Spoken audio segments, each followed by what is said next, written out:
des membres de l'ancien réseau Vivapolis. Donc, vous avez vu la petite fenêtre s'allumer.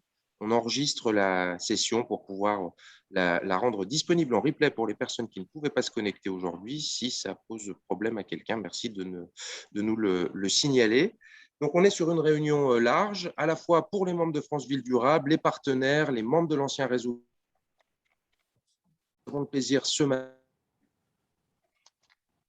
donner la parole à la DGALN qui va nous faire un point sur un certain nombre de dispositifs gouvernementaux avec une thématique qui est thématique intéressante, conjuguer sobriété et relance.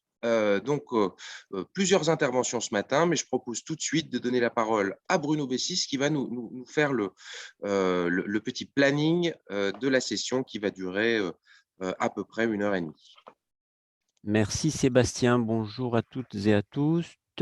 À toutes et à tous, pardon. Merci d'avoir rappelé donc cette histoire des matinales avec effectivement cette reprise de cette organisation des matinales par France Ville Durable. Et effectivement, on reprend ce programme des matinales par un sujet d'actualité avec ce thème conjugué relance et sobriété. Le sujet de la sobriété, c'est un des 4 défis de la ville durable, un des 4 défis repris dans le manifeste de France Ville durable.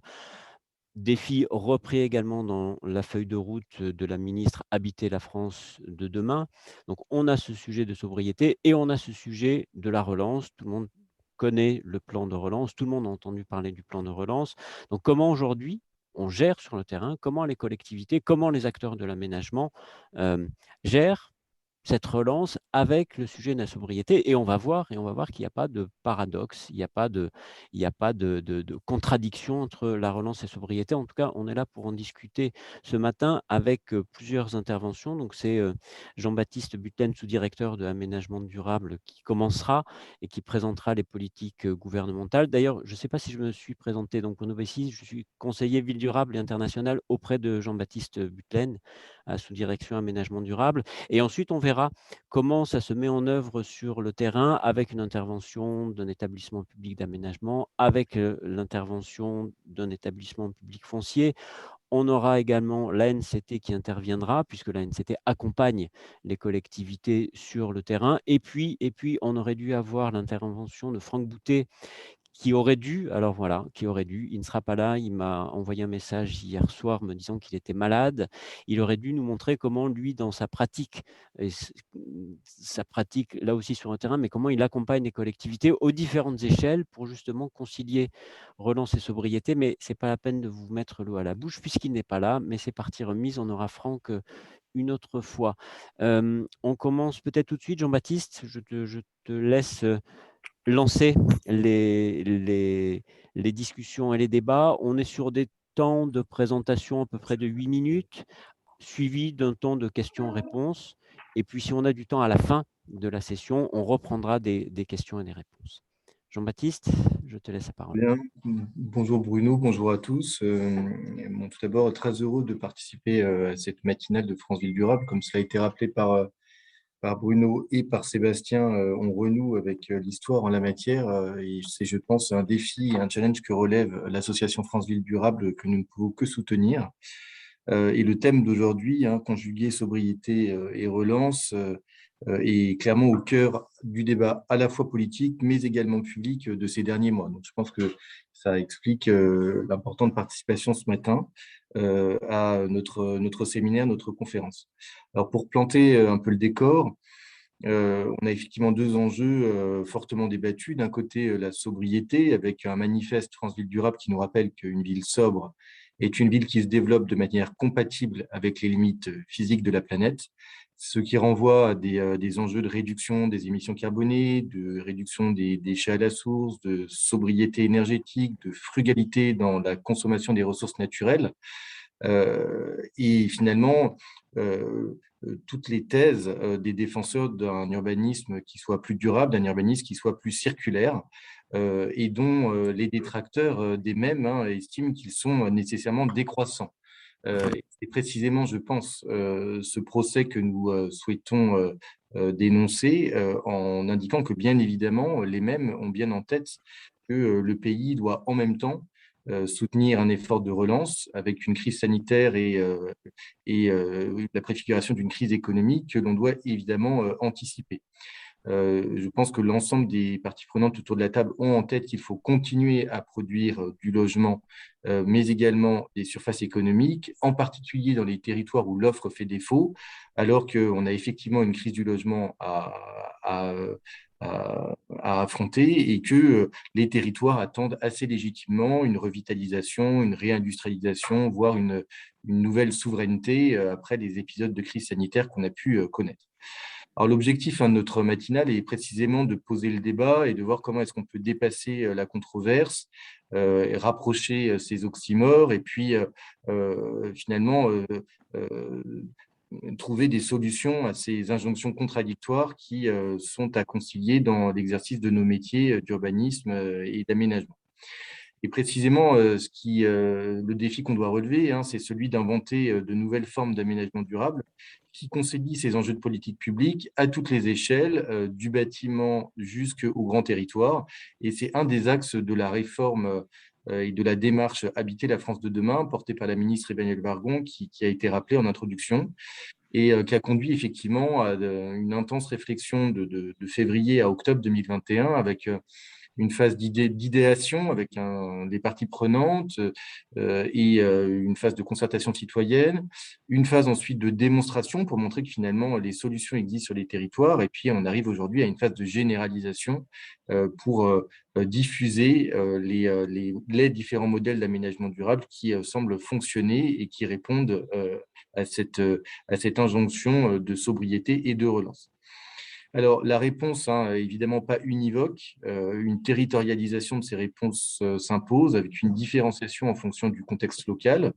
Elle appelle également à cette réponse une approche équilibrée, puisque la sobriété ne sera acceptable qu'à condition de contrepartie pour nos concitoyens. On parle de sobriété désirable, on parle de frugalité heureuse, ce qui renvoie à une injonction de qualité et de cadre de vie.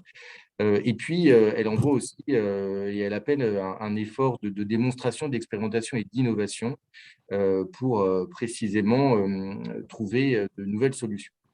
Alors, Bruno et Sébastien ont suggéré qu'au-delà de cette introduction très générale, je rentre davantage dans le détail avec un exemple concret.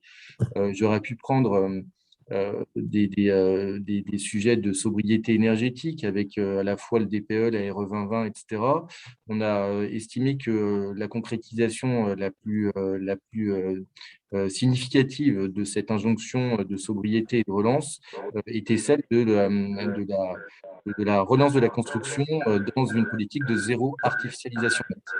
Alors, il y a un écho, je pense que quelqu'un a mis un double… Voilà, merci.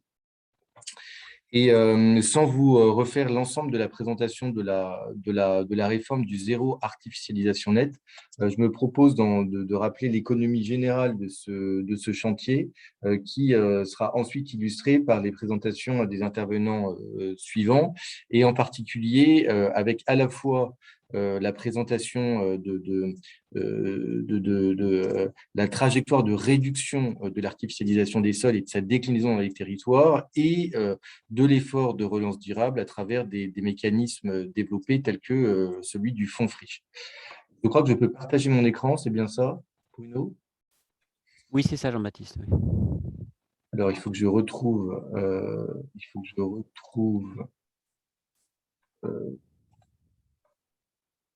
voilà, c'est là. Donc, en l'espèce… si on prend un exemple concret qui est celui de la consommation des sols naturels, agricoles et forestiers, je pense qu'on a tous bien en tête le diagnostic, celui que chaque année en France, de l'ordre de 20 000 hectares d'espaces naturels, agricoles et forestiers sont consommés, ce qui est assez significatif puisque ça représente de l'ordre de 4 à 5 terrains de foot par heure et c'est rapporté à la dynamique de population bien plus que nos voisins européens. On voit d'ailleurs sur le graphique la position de la France en vert par rapport aux autres pays dans le monde, et en particulier les pays européens. Et on voit bien que finalement, on est au-dessus de la consommation moyenne de nos voisins. Et on voit que finalement, s'agissant de la consommation des sols, tous les territoires sont concernés, contrairement à ce qu'on aurait pu penser. Ce ne sont pas que les territoires tendus, bien au contraire, puisque la majorité de la consommation des sols est observée sur le périurbain peu dense. Ça représente de l'ordre de 47%. Et quand on prend aussi le périurbain très peu dense, on monte à près de 55%. Bon, les conséquences, on les connaît, elles sont à la fois écologiques, mais elles sont aussi socio-économiques, dans la mesure où quand l'étalement urbain n'est pas maîtrisé, il éloigne les logements des emplois et des services, et elle conduit du coup à une augmentation des déplacements individuels qu'un certain nombre d'entre nous d'ailleurs vivons au quotidien. Et les déterminants de cette consommation foncière, ils sont aussi connus, ils sont à la fois sociologiques. On connaît l'aspiration des Français pour l'accession à la propriété de pavillons individuels.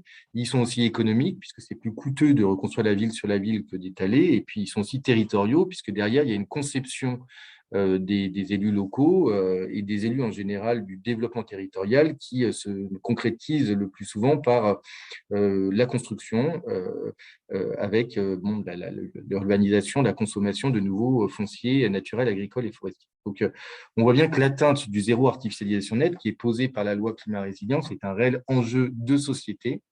Et c'est d'ailleurs finalement déjà l'enseignement de Edgar Pisani qui, en 77 déjà écrivait dans Utopie foncière que finalement, le problème foncier n'est pas un problème juridique, technique, économique, c'est clairement un problème de société, puisque ça renvoie à notre appréhension du sol, à notre appréhension de la propriété, et que ça fonde finalement l'ensemble de nos comportements et de notre système de pouvoir. Ça, il écrivait très, très bien. Donc, cette réforme, elle a été menée ces dernières années à l'issue d'une importante concertation et consultation des parties prenantes et des recommandations de la Convention citoyenne pour le climat. Et elle s'appuie sur 3 axes que je vais rappeler très rapidement avant de céder la parole à Noémie qui pourra expliquer comment ça s'illustre dans le territoire de l'EPAMarne. Un premier axe qui vise à mieux connaître l'artificialisation, un deuxième axe qui vise à mieux l'encadrer et un troisième axe qui vise à mieux l'accompagner. Donc, on voit bien que dans la pensée de notre gouvernement, il y avait d'ores et déjà cette dualité entre mieux encadrer la consommation des sols d'un côté et en même temps mieux accompagner l'effort de sobriété foncière des territoires pour que finalement l'équation de la sobriété et de la relance puisse trouver toute sa concrétisation. Donc, en matière de connaissances, il a d'abord été essentiel de définir ce qu'on entend par artificialisation des sols. Et l'artificialisation a été définie dans le Code de l'urbanisme comme à la fois un processus basé sur l'atteinte durable à la fonctionnalité des sols, qui s'apprécie à l'échelle du projet, et à la fois, l'artificialisation a été définie à travers un objectif, un bilan qui s'apprécie non pas à l'échelle du projet, mais à l'échelle des documents de planification et d'urbanisme, et qui permet effectivement, dans les documents de planification régionale et dans les documents d'urbanisme infrarégionaux, de calculer le solde entre les flux de surface artificialisés et désartificialisés pour qu'en 2050, on puisse effectivement présenter le bilan du zéro artificialisation nette en France. Pour cela, l'État a déployé un certain nombre d'outils d'observation de cette artificialisation et en particulier au niveau national, le portail national de l'artificialisation des sols qui permet de mettre à disposition les données des fichiers fonciers à l'échelle de la parcelle, mais également des données très fines à l'échelle infraparcellaire qu'on appelle les données d'occupation du sol à grande échelle. Une fois qu'on sait effectivement de quoi on parle, qu'on a défini l'artificialisation et qu'on s'est aussi donné les moyens de l'observer, il s'agissait effectivement de concrétiser cet engagement de réduction de l'artificialisation des sols, de sorte d'atteindre le zéro artificialisation nette à terme en 2050. Et pour cela, cette trajectoire, il fallait qu'elle soit déclinée dans l'ensemble de la hiérarchie des normes de l'urbanisme, et en particulier dans l'ensemble des documents de planification au niveau régional et des planifications d'urbanisme au niveau infrarégional.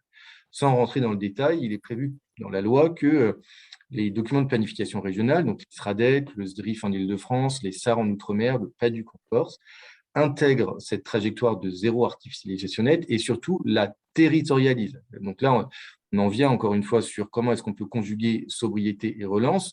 pour le gouvernement, il était essentiel effectivement que l'effort ne soit pas le même sur tous les territoires, puisqu'évidemment, comme je l'ai dit, sur les territoires où il y a encore besoin de logements, où il y a encore besoin d'activités économiques, il faut continuer à construire et il faut vraisemblablement que l'effort soit différencié en fonction du contexte local, et c'est l'objet de la territorialisation mise en œuvre à l'échelle des documents de planification régionale.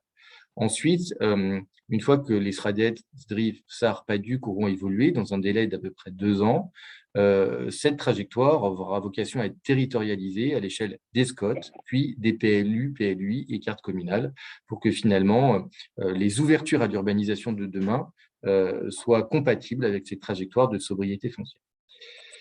Je ne détaillerai pas les dispositions qui sont dans la loi, qui ont aussi vocation, à l'échelle des documents de planification et d'urbanisme, d'encourager à la fois l'intensification urbaine, c'est-à-dire la densité urbaine et le renouvellement urbain, et à la fois d'encourager des formes urbaines qui soient plus désirables, avec notamment des dérogations possibles aux normes, dès lors qu'il s'agit de développer, de promouvoir la nature en ville ou des bâtiments avec un extérieur, notamment en dérogeant aux règles de densité, de gabarit, de stationnement, qui aujourd'hui peuvent entraver des solutions innovantes dans les territoires. Je terminerai par le troisième axe pour respecter mon temps de parole, qui est celui de l'accompagnement des territoires.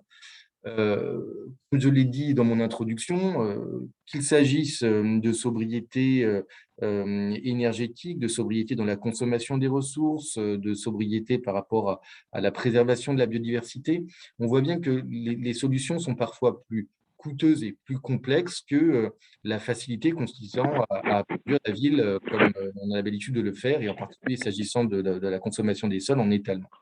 Et pour cela, le législateur a estimé nécessaire de renforcer l'ingénierie territoriale, en particulier dans les territoires où elle fait le plus défaut, notamment en s'appuyant sur des établissements qui existent déjà. On pense aux établissements publics fonciers, mais aussi à l'Agence nationale de cohésion territoire, ou sur des formes associatives qui ont fait leurs preuves, comme les agences d'urbanisme. Par ailleurs, la loi prévoit que soient renforcés les contrats entre l'État et les collectivités dans les territoires à enjeu, qui doivent être la concrétisation, les laboratoires de cette sobriété durable. Ce sont en particulier les opérations de revitalisation de territoires dans les petites villes et cœurs de ville moyennes, et ce sont aussi les projets partenariaux d'aménagement qui permettent d'accompagner des projets d'aménagement particulièrement complexes. S'agissant des questions vraiment économiques, il a semblé essentiel de pouvoir apporter des subventions pour les projets de recyclage foncier, dont on connaît effectivement l'équilibre économique particulièrement précaire, puisque une friche reste le plus souvent une friche par défaut de bouclage financier ou par défaut de marché, permettant effectivement à des opérateurs économiques de la recycler. Et c'est effectivement dans cet objectif que le gouvernement, dans le cadre du programme France Relance, a déployé un certain nombre de mesures, et en particulier la mesure du fonds friche, dont le système est simple. Il s'agit de débloquer des friches qui restent friches en apportant une subvention couvrant une partie du déficit de recyclage de ce territoire. 650 millions d'euros ont été ainsi déployés en 2021. Les 2 éditions sont désormais clôturées, les lauréats sont annoncés. Ces 2 éditions sous l'égide à la fois de l'ADEME et à la fois des préfets de région ont permis de désigner 1100 lauréats pour recycler de l'ordre de 2500 hectares de friches. Ces 2500 hectares de friches recyclées peuvent ainsi produire plus de 5 millions de mètres carrés de logements et plus de 3,4 millions de mètres carrés de surface économique, ce qui est effectivement considérable. Considérable, oui, mais quand on voit effectivement les stocks de friches au niveau national, avec 150 000 hectares de friches estimés par le CEREMA, on s'est dit que finalement, on a là la démonstration parfaite d'une possibilité de sobriété durable et de relance sobre, puisque nous avons encore près de 150 000 hectares de friches à recycler avant de se dire que l'étalement urbain devrait recommencer en France. Voilà. J'ai terminé, Bruno, Sébastien, et j'espère ne pas avoir été trop long. Merci Jean-Baptiste. Non, non, non, pas trop long. C'était même très éclairant d'avoir un rappel sur vraiment les 3 axes, les 3 piliers sur lesquels s'appuie cette politique gouvernementale. C'est important, observer, encadrer, planifier avec cette possibilité de territorialisation, et donc d'adaptation au contexte, et puis accompagner et valoriser, et puis les outils qui ont été développés. Donc on a bien un ensemble de politiques et d'outils qui sont à la disposition des collectivités, et on va avoir des illustrations dans les minutes qui suivent, notamment sur la mise en œuvre du fonds Friches. Comme on s'y était engagé, on peut prendre dès à présent quelques questions, donc vous pouvez lever la main. Il y a aussi le chat, vous pouvez poser des questions. On peut prendre là quelques minutes s'il y a des premières questions, sachant, comme on le disait en introduction, qu'il y aura aussi, si on a le temps, un moment de questions-réponses à la fin de la séquence, de la session. Est-ce qu'il y a déjà des premières questions que vous souhaitez poser à Jean-Baptiste? C'est l'occasion, vous l'avez devant vous. Noémie Ouar, directrice de la stratégie de l'innovation des Marne et pas France. Donc, bonjour à tous. En fait, moi, j'ai une question pour Jean-Baptiste. La trajectoire ZAN dans le cadre du SDRIF, donc en Île-de-France, du coup, en fait, qu'est-ce qui est prévu de particulier pour l'Île-de-France? Enfin, comment est-ce que tout ça va se définir? Alors, en Île-de-France, comme dans toutes les autres régions, le document de planification régionale, qui en l'espèce est le SDRIF, devra intégrer la trajectoire de réduction de l'artificialisation des sols, avec une première tranche de 10 ans où devra se concrétiser un effort de réduction de la consommation des espaces naturels, agricoles et forestiers, et à terme, en 2050, l'engagement de zéro artificialisation nette. La particularité de l'Île-de-France, comme d'ailleurs de la Corse et des Outre-mer, est que pour cette première tranche de 10 ans, le législateur n'a pas souhaité imposer un objectif de moins 50%. De ce point de vue-là, il y aura du coup un débat à organiser en Île-de-France sous l'égide du Conseil régional sur le juste effort de réduction de la consommation des espaces naturels, agricoles et forestiers dans les 10 prochaines années, s'agissant du territoire francilien. Ça renvoie évidemment pour l'Île-de-France à l'impératif de continuer à produire du logement de façon importante pour répondre à la crise du mal-logement en Île-de-France. Et puis ça renvoie aussi à des logiques de polarité économique, évidemment. Donc le SDRIF, dans les 2 prochaines années, peut-être 2 prochaines années et 6 mois, en fonction de l'aboutissement des débats en cours dans le cadre du projet de loi 3DS, aura à intégrer cette trajectoire à la fois dans ses objectifs et dans ses règles. Et ça se traduira évidemment par une territorialisation que le SDRIF avait déjà menée en réalité dans les précédentes versions de ce document, puisque le SDRIF identifiait déjà à travers un système de pastillage très précis des zones d'extension de l'urbanisation maîtrisées. Voilà. Donc, bon, je pourrais aller beaucoup plus loin dans le détail, mais je pense que c'était surtout cette question que tu attendais. Parfait, merci beaucoup. On a une deuxième question, et puis on passera justement à la présentation de Noémie. La deuxième question donc de Sylvie Delade de la communauté urbaine de Dunkerque. Jean-Baptiste, tu l'as à l'écran. Quelle prise en compte de la récréation d'espaces naturels en ville notamment? N'a-t-on pas une vision trop restrictive des espaces naturels? Attends, j'arrive. Ah oui. N'a-t-on pas une vision trop restrictive des espaces naturels, surtout si on se réfère aux terres agricoles? Alors, précisément, hein, pour répondre à la collègue de Dunkerque, l'objectif de la réforme du zéro artificialisation nette était de s'écarter de la conception historique du Code de l'urbanisme, de la simple lutte contre l'étalement urbain. C'est-à-dire que depuis les lois SRU, Grenelle, Allure, puis Élan, les textes du Code de l'urbanisme prévoyaient déjà une sobriété dans la consommation des espaces naturels, agricoles et forestiers qui se traduisait par une maîtrise de l'étalement de la tâche urbaine et du mitage urbain, ce qui s'est d'ailleurs traduit dans les faits, puisqu'on voit bien qu'il y a une baisse tendancielle de la consommation des espaces naturels, agricoles et forestiers depuis une vingtaine d'années en France.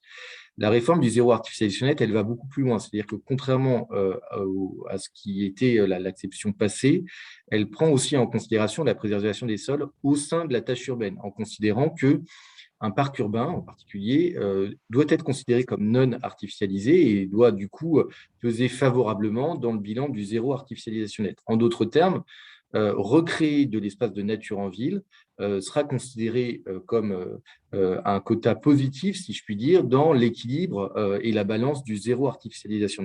C'est d'ailleurs toute la traduction qui sera faite dans la territorialisation de cet effort et dans les nouveaux outils qui sont donnés par le Code de l'urbanisme, qui en particulier rendent obligatoire la définition, au-delà d'une certaine taille de collectivité, d'un coefficient de biotope par surface pour en ville, mais également rendent obligatoire les OAP des plans locaux d'urbanisme en faveur de la trame verte et bleue, de sorte que finalement, on soit vraiment dans cette acception de la ville qui soit certes intense, mais également désirable, et donc probablement plus verte, avec davantage de biodiversité et de nature en ville.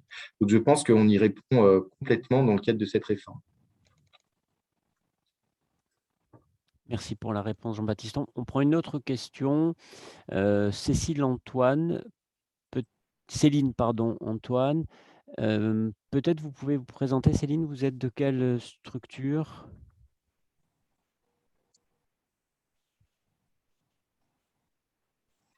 Désolée, j'ai un problème d'activation de mon micro. Donc, Céline Antoine, je travaille à la communauté d'agglomération Senneur en Normandie. Donc, on n'est pas encore adhérent de l'association, mais on a commencé à échanger avec l'association et on envisage effectivement d'en devenir membre. Donc, voilà, c'est en cours. Donc, effectivement, j'avais deux remarques. La première, c'est que concernant les outils d'accompagnement sur la résorption de friches, pour l'instant, on fonctionne surtout en mode d'appel à projet. On sait que ça génère une certaine inéquité des territoires pour y répondre, et puis les problématiques d'échéance calendaire, etc. Donc, je voulais savoir si ça resterait l'outil privilégié et comment ça se passerait post-2022 après le plan de relance. Ça, c'est une première chose. Et la deuxième chose, c'est que je suis étonnée que les CRTE ne soient pas cités dans les outils de contractualisation privilégiés, puisque normalement, ils vont bien au-delà des ORT. Donc, voilà, je voulais juste des éclairages là-dessus, s'il vous plaît. Alors, sur la première question, qui est plus une observation d'ailleurs, je pense qu'il y a lieu d'articuler deux temps. C'est-à-dire qu'il y a le temps de l'identification, l'émergence, l'appui à des démonstrateurs territoriaux qui sont en quelque sorte les pionniers dans l'application d'une politique publique. Et pour cela, je pense que l'outil de l'appel à manifestation d'intérêt ou de l'appel à projet est adapté. On le voit, hein, c'est en général le dispositif qui fait recette dès lors qu'il s'agit d'accompagner de l'innovation ou de labelliser des démonstrateurs comme des écoquartiers. Il y a un écueil à éviter dans ces logiques d'appel à projet, c'est celui consistant à n'aider toujours que les mêmes territoires, c'est-à-dire ceux dont l'ingénierie est suffisamment constituée pour pouvoir répondre à ces appels à projets, dont les cahiers des charges sont souvent assez précis. Donc, ça nécessite une certaine forme de connaissance, d'ingénierie, puis aussi de temps et d'argent. D'où la multiplication des dispositifs d'appel à manifester d'intérêt qui permettent à un territoire de rentrer en incubation avant effectivement de pouvoir répondre à un appel à projet. C'est par exemple ce qui est déployé dans le cadre du PIA, du programme d'investissement d'avenir. Et il est vrai que ça ne peut pas être la seule réponse des pouvoirs publics pour accompagner les territoires. Et c'est la raison pour laquelle finalement il y a à la fois une volonté de couvrir l'ensemble du territoire national par des dispositifs de contrats, avec, comme vous le disiez, les contrats assembliers qui sont les CRTE, les contrats de relance et de transition écologique, qui sont finalement une forme de contrat ombrelle, chapeau, dans lequel il y a un certain nombre de chapitres sectoriels, dont celui relatif à l'urbanisme et à l'aménagement, dans lequel se rangent notamment les opérations de revitalisation de territoire et les projets partenariaux d'aménagement. Donc, je pense que c'est bien dans ce cadre-là que l'on s'inscrit. Et enfin, je pense que sur l'ensemble du territoire, notamment en matière de sobriété foncière, il y a lieu effectivement de généraliser les outils d'ingénierie territoriale qui fonctionnent.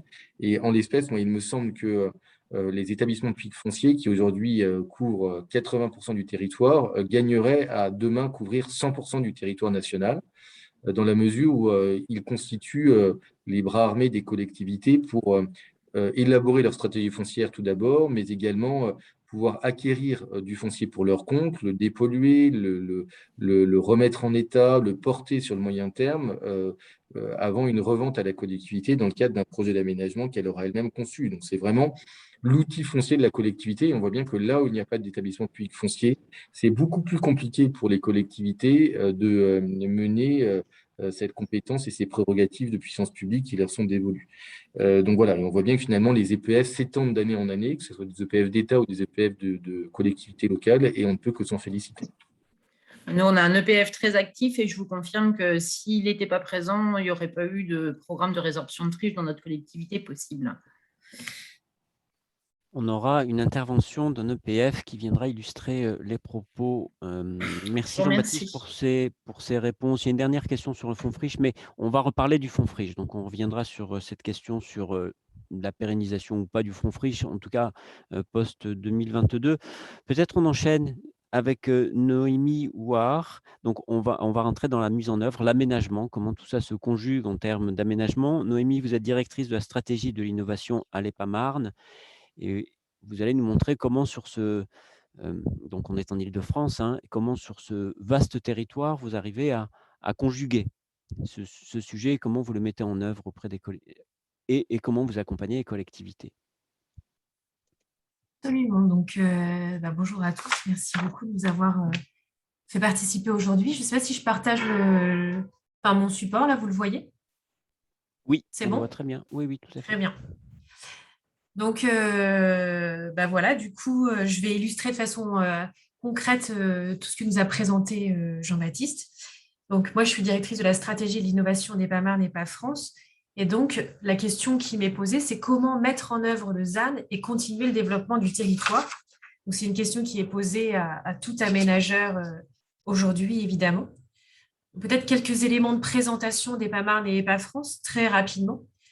Donc, on est des aménageurs publics qui intervenons dans l'Est francilien sur 44 communes.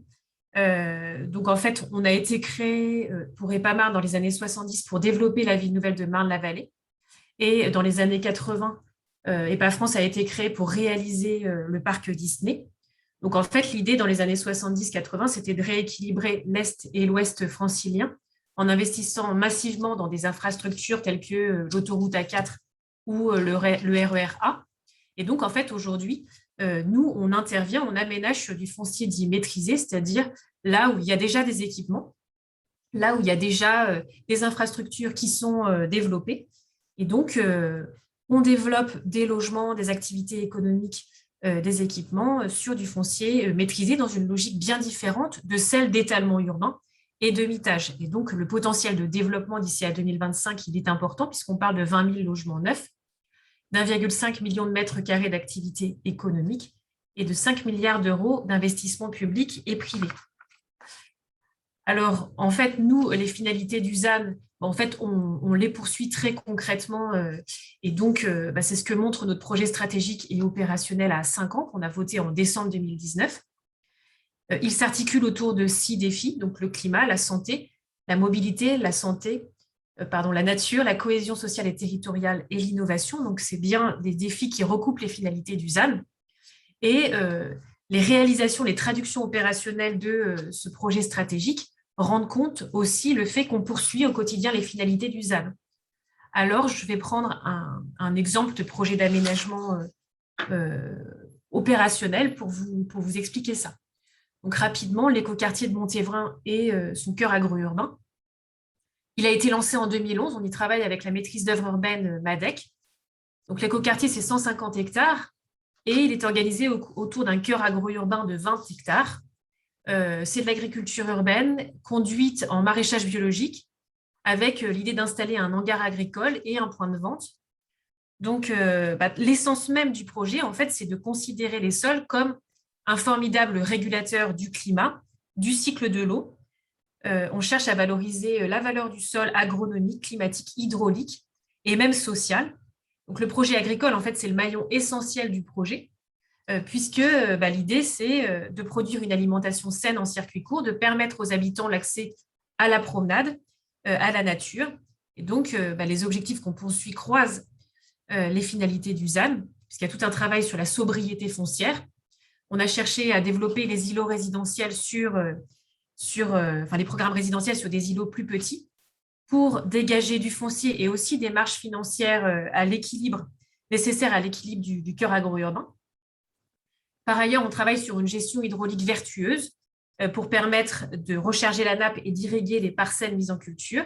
Et puis, il y a de vrais enjeux pour la biodiversité. D'ailleurs, on a des espèces rares qui sont venues se réinstaller dans l'écoquartier. Bref, ici, on intervient en extension urbaine et pourtant, on vise bien les finalités du ZAN. Alors, en tant qu'aménageur public, nous, ce qui est important, c'est vraiment de faire attention aux injonctions contradictoires.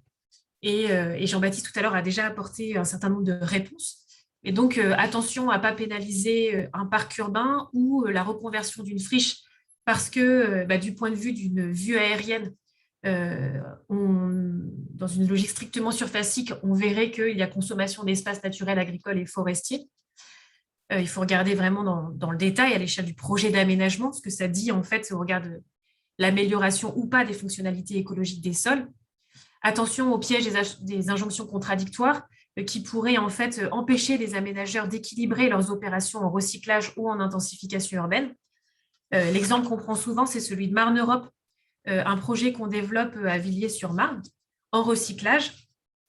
Très concrètement, nous, aménageurs publics, si on peut équilibrer aujourd'hui ce projet, c'est grâce à des subventions publiques massives, donc 12 millions d'euros qui sont apportés à ce projet.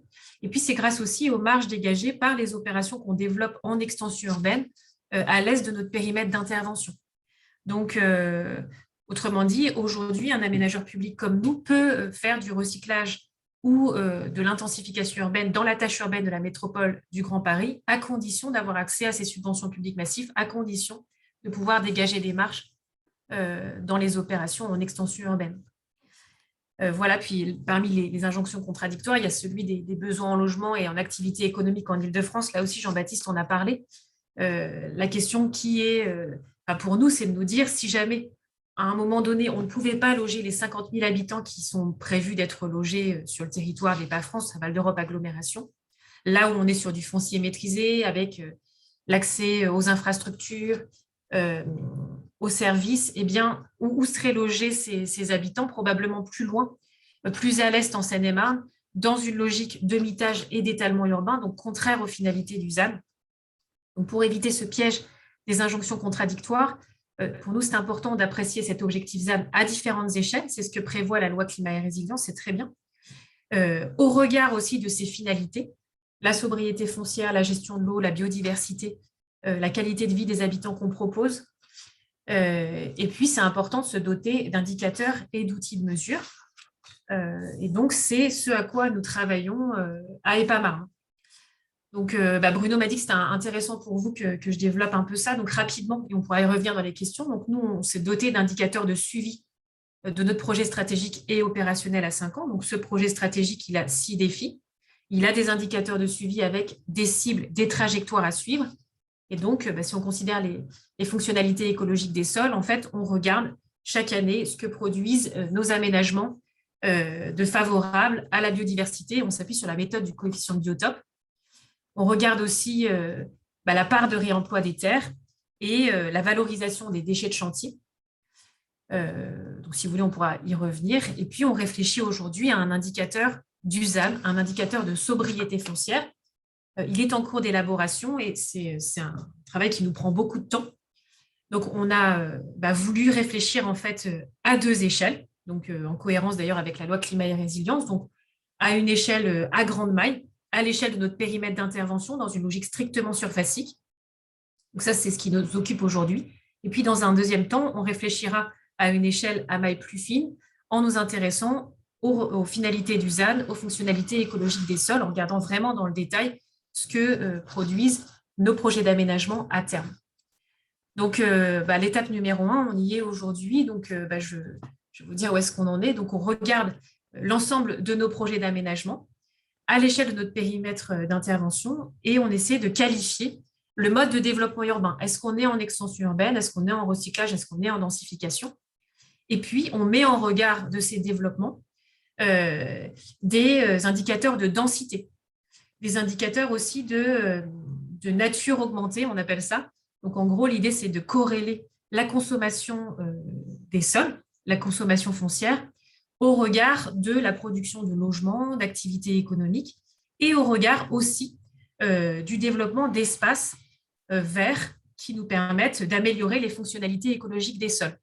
Donc là, on est en train d'y travailler et on regarde ça de façon fine, projet par projet, et donc ça nous permet de dézoomer pour avoir une idée de ce que ça produit à l'échelle de notre périmètre d'intervention.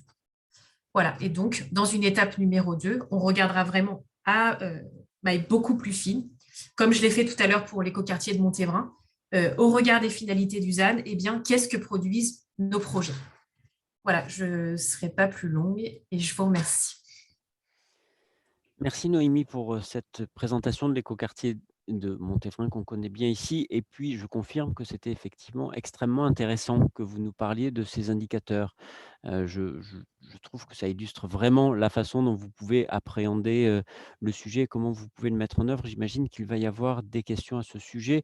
Moi, je note vraiment particulièrement cette approche aux différentes échelles qui permet justement de prendre du recul et d'avoir une vision peut-être plus large que quand on reste sur un sujet, sur un point particulier. On ouvre la parole. Juste une question, juste Noémie. Comment vous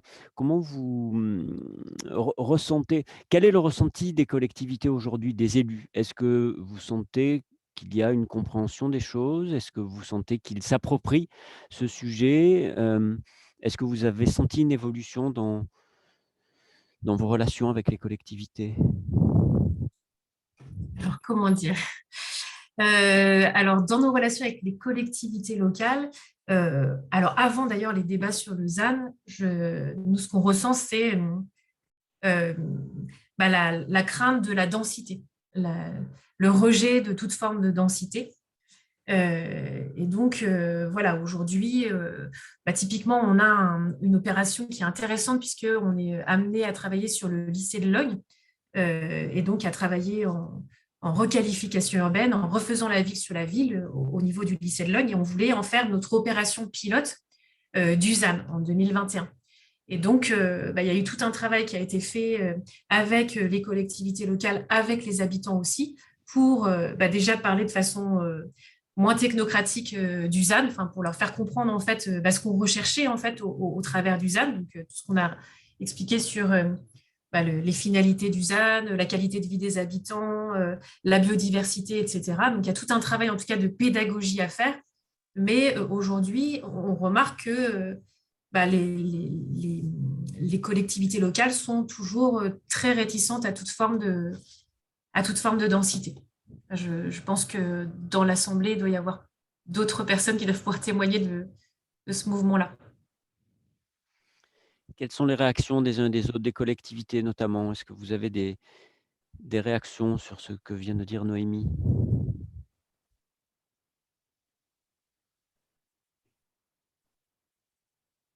Moi, je veux bien. C'est vrai qu'on a un vrai sujet d'acculturation d'une partie de nos élus qui ont du mal avec la densité. Ils ont en plus retenu un peu des choses liées au Covid et ils confondent, où ils disent que finalement, une moindre densité est un facteur de bonne santé et on essaye de travailler sur les questions de promiscuité, de densité, etc., mais ça reste un sujet. Et puis, ils ont aussi, ils sont confrontés en fait aux demandes des habitants avec un modèle qui reste quand même celui de la propriété individuelle avec jardin, etc., notamment quand ils viennent dans des collectivités telles que la nôtre, qui sont moins denses que la région parisienne, et où finalement, ils ont encore tendance à vouloir créer des grands logements avec un jardin pour accueillir des gens qui cherchent la nature, à s'éloigner justement de la grande ville, et puis avec toujours l'idée que faire des grandes maisons, ça permettrait d'accueillir des familles, d'avoir des enfants à l'école, sans prendre en compte les évolutions démographiques globales qui font que de toute façon, le modèle de la famille évolue. Donc, on a beau travailler sur des diagnostics, sur l'acculturation, sur des tendances, on a un petit peu de mal à faire changer les modèles intellectuels, on va dire. Voilà, mais on y travaille au quotidien, ça fait partie du travail qu'on réalise, mais c'est vrai que c'est un vrai sujet pour nous, en tout cas dans les collectivités, sans doute moins denses en plus que les vôtres, où les problématiques de foncier sont prégnantes, mais sans doute avec une vision un peu différente. que vous dites, Céline, vient en regard de la remarque de Clémence, qui dit: ce n'est pas la première fois que j'entends le sujet de la réticence des élus. Bon, sur effectivement ce sujet de la densité, mais c'est peut-être une mauvaise appréhension du sujet de la densité. Et justement, le travail que vous faites, Noémie, c'est aussi euh, De la d'appréhender la densité, pédagogie, de la pédagogie. d'accompagner, tout à fait. Exactement. C'est ça. Exactement, et de voir la densité autrement que la façon dont elle peut être perçue classiquement, sans Ouais, ce peut-être travail d'accompagnement. Oui, pour Jean. intervenir sur le sujet qui est vraiment important. Bon, je pense qu'il y a un peu 3 éléments de réponse à cet écueil qui est soulevé par Noémie d'une forme de rejet de la densité. Bon, la première des réponses, c'est d'objectiver de quoi on parle. C'est-à-dire que on voit bien que sur une même parcelle, on peut avoir des formes urbaines très différentes qui représentent en réalité exactement la même densité et la même consommation foncière. Donc les travaux des urbanistes le mettent bien en lumière, hein, qu'on soit sur de l'habitat groupé, de petites maisons individuelles mitoyennes, que l'on soit sur du petit collectif avec un cœur végétalisé, ou qu'on soit sur une tour de grande hauteur dont les distances de sécurité d'une tour à une autre font que dans tous les cas, il faut qu'on les espace, on sera toujours sur la même densité de surface de plancher ramenée à la parcelle d'emprise, hein. Donc, je pense que c'est plus une question en réalité de forme urbaine que de réelle densité. Ça, c'est le premier point.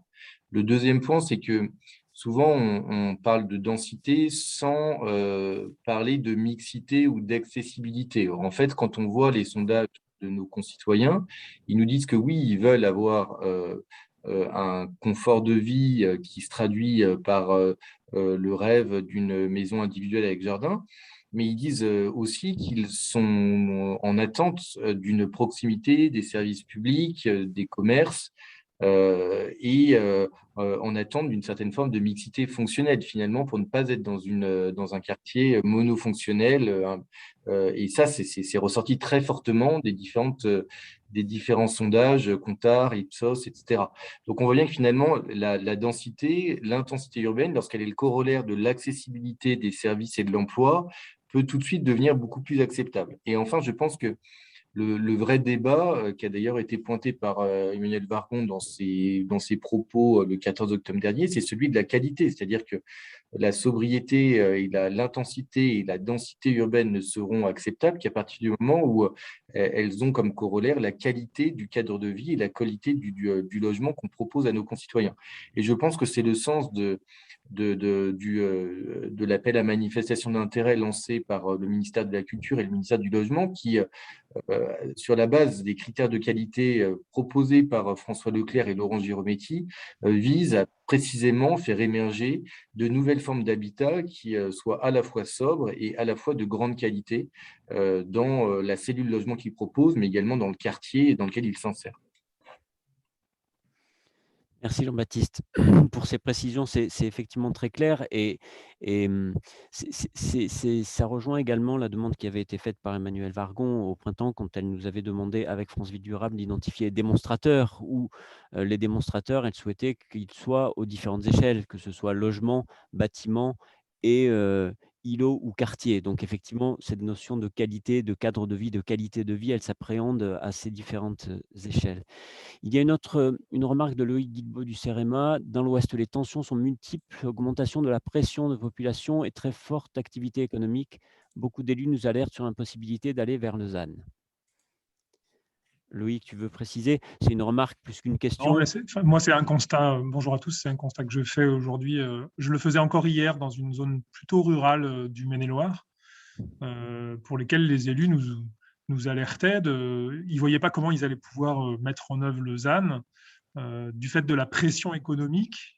Alors, la pression de population, d'une part, parce qu'il y a une augmentation de population dans tous les départements, alors littoraux, mais pas que, hein, dans l'ouest de la France, en tout cas dans la région des Pays de la Loire, l'augmentation de population la pression de population est très forte, mais aussi, et nous on le voit de plus en plus apparaître, on a un certain nombre d'élus qui nous appellent en nous disant aidez-nous, on avait pris des réserves pour la question de l'activité économique, pour accueillir des entreprises. Et aujourd'hui, on n'a absolument plus de réserves. Et pour autant, on a tous les jours des demandes d'entrepreneurs qui veulent s'implanter, qui veulent agrandir leur entreprise. Et aujourd'hui, le constat qu'on fait, alors globalement, hein, c'est qu'on est plutôt au plein emploi dans l'Ouest et que les entreprises fonctionnent très bien et qu'aujourd'hui, la tension, pas simplement sur le résidentiel, mais aussi sur le foncier économique, est très, très forte. Et que du coup, dans ces conditions-là, les élus sont très, très, très réticents à la question du ZAN et à la limitation de la consommation parce qu'ils ne voient pas comment ils vont pouvoir s'en sortir. Merci Loïc pour cette remontée du terrain, cette prise de température du terrain. Jean-Baptiste, Noémie, je ne sais pas si vous voulez réagir. Il me semble qu'il y a beaucoup d'éléments déjà de réponse dans ce que vous avez dit, à la fois sur la prise en compte des différentes échelles et Noémie sur votre action sur le terrain. Soit vous souhaitez compléter maintenant, soit on enchaîne peut-être avec une autre illustration et une autre action, celle de l'EPF. Là aussi, c'est encore un élément de réponse, comment on gère ce foncier. Avant de passer la parole à Pascal, Jean-Baptiste, Noémie, vous vouliez réagir sur ce qu'a dit Loïc? Peut-être juste pour dire que la réforme du zéro artificialisation nette, elle est d'une part très progressive, c'est-à-dire que le ZAN, il ne trouvera à s'appliquer qu'en 2050, avec un jalon intermédiaire de réduction de moins 50% de la consommation d'Enaf dans les 10 prochaines années, mais qui est très cohérent par rapport à la tendance de réduction observée de 50% de la consommation d'Enaf ces 10 dernières années. Donc certes, plus on réduit et plus ça sera compliqué en termes d'efforts, mais tout ça est quand même assez progressif, il n'y a pas une rupture de pente, hein, une inversion de la courbe. Premier élément de réponse. Deuxième élément de réponse, la réforme elle a vocation, comme je l'ai dit, à être territorialisée. En d'autres termes, il y aura des territoires et il faut qu'il y ait des territoires qui continuent à consommer des sols et à artificialiser des sols dès lors que ça répond à une dynamique de population et une dynamique économique. La question, c'est la sincérité des projections de dynamique de population et de dynamique économique qui nous sont présentées. Aujourd'hui, hein, comme je l'ai indiqué, hein, l'essentiel de l'artificialisation est constaté dans le périurbain peu dense, c'est-à-dire là où les territoires voient les cœurs de ville se dévitaliser et au contraire des périphéries qui s'étendent et qui s'étendent. Donc on voit bien que la question n'est pas celle de manquer de place pour accueillir tout le monde, c'est un refus de réinvestir un cœur de ville pour des questions aussi économiques. 61% de l'artificialisation est menée dans des territoires détendus, c'est-à-dire dans des territoires où il n'y a pas de tension de l'offre et de la demande de logement. Et 40% de l'artificialisation est menée dans des communes qui perdent des habitants et des activités économiques. Donc, je pense que l'important est de dresser ce diagnostic et ensuite de voir comment est-ce qu'on territorialise l'effort. C'est vraiment, je pense, le sens de la réforme. Merci pour ces éléments, Jean-Baptiste. Il y a une autre remarque de Loïc, on y reviendra peut-être plus tard. On enchaîne avec Pascal Marchal. Pascal, vous êtes adjointe au directeur général de l'EPF Grand Est. Vous allez nous donner là aussi une illustration et un mode d'action de l'EPF, comment l'EPF agit sur le foncier auprès des collectivités justement pour traiter de ce sujet. Oui, bonjour à tous. Oui, il y a beaucoup de choses déjà qui ont été évoquées. Je pense que ma présentation va faire pas mal écho à tout ça. Donc, très rapidement aussi, je vais vous proposer la présentation de l'EPF Grand Est. On est sur 8 départements, sur les départements historiques lorrains et depuis quelques mois sur les territoires champardonnais. 4297 communes, 4300 communes, 90 collaborateurs à l'EPF Grand Est. Ça a été rappelé, juste un mot, voilà, le métier de l'EPF, c'est d'acquérir des fonciers, de programmer des études, d'acheter, de faire des travaux de proto-aménagement, fait de recyclage foncier et du portage sur le long terme de ces fonciers-là jusqu'à la cession aux collectivités pour qu'elles puissent mettre en œuvre leurs projets. Nos missions, elles sont cadrées par le Code de l'urbanisme et dedans, on retrouve la lutte contre l'étalement urbain, la lutte contre l'artificialisation des sols et dans les injonctions qui peuvent être contradictoires, hein, le travail sur le logement, le travail sur le développement économique et à titre subsidiaire, la préservation des espaces naturels. On travaille dans le cadre d'un programme, d'un PPI, d'un programme pluriannuel d'intervention. On est sur le PPI 2020-2024 qu'on est en train de réviser.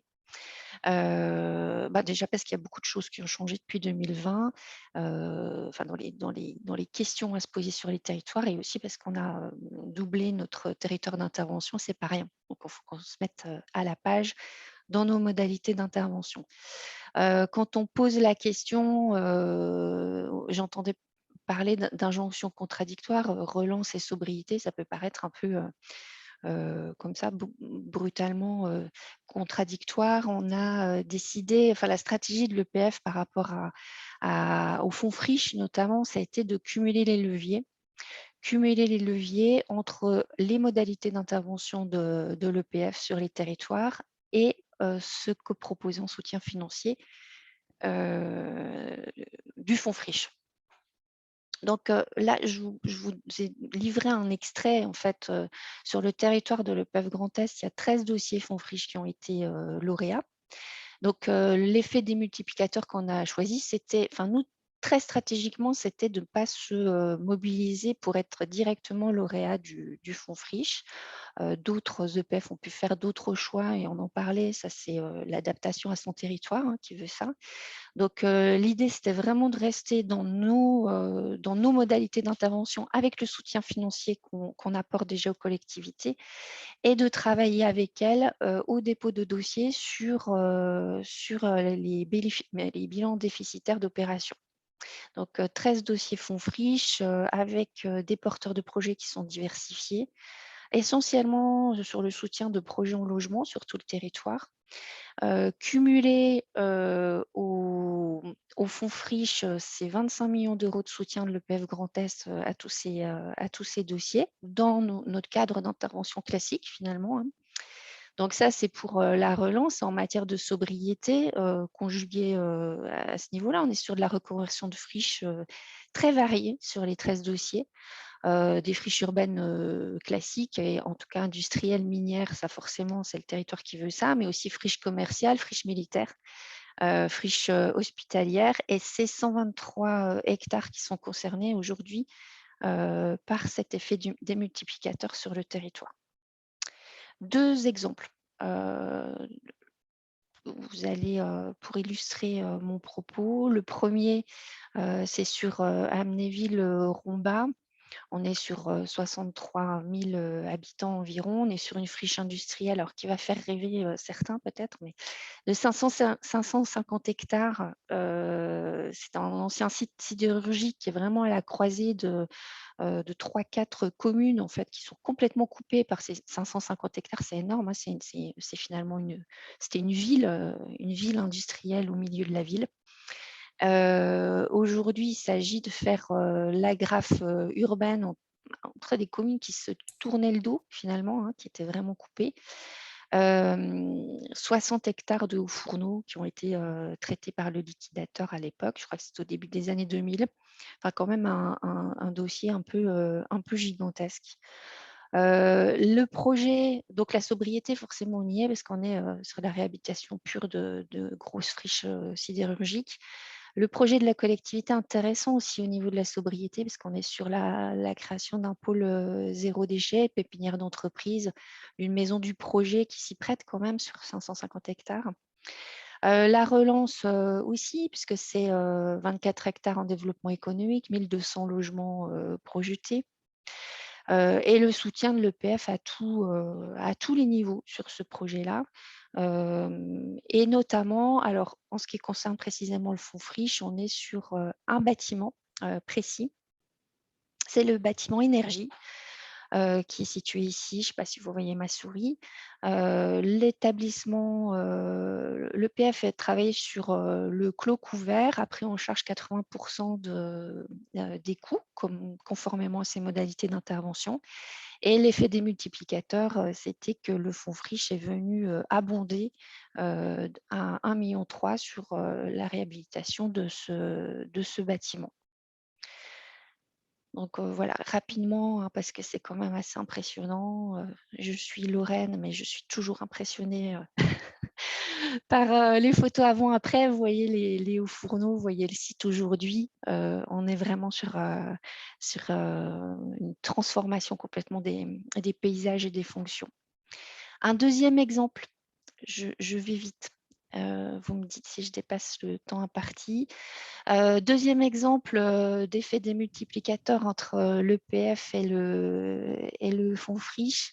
On est sur Certigny dans les Vosges. Alors là, on est vraiment sur de l'espace rural, une réhabilitation d'un ancien EHPAD pour un projet de logements sociaux et d'hébergement de groupes touristiques. Donc là, précisément, l'EPF intervient dans ces modalités, toujours en acquisition, où là, on préfinance en fait l'acquisition foncière et c'est la collectivité qui en fait le remboursement avec un échelonnement dans le temps.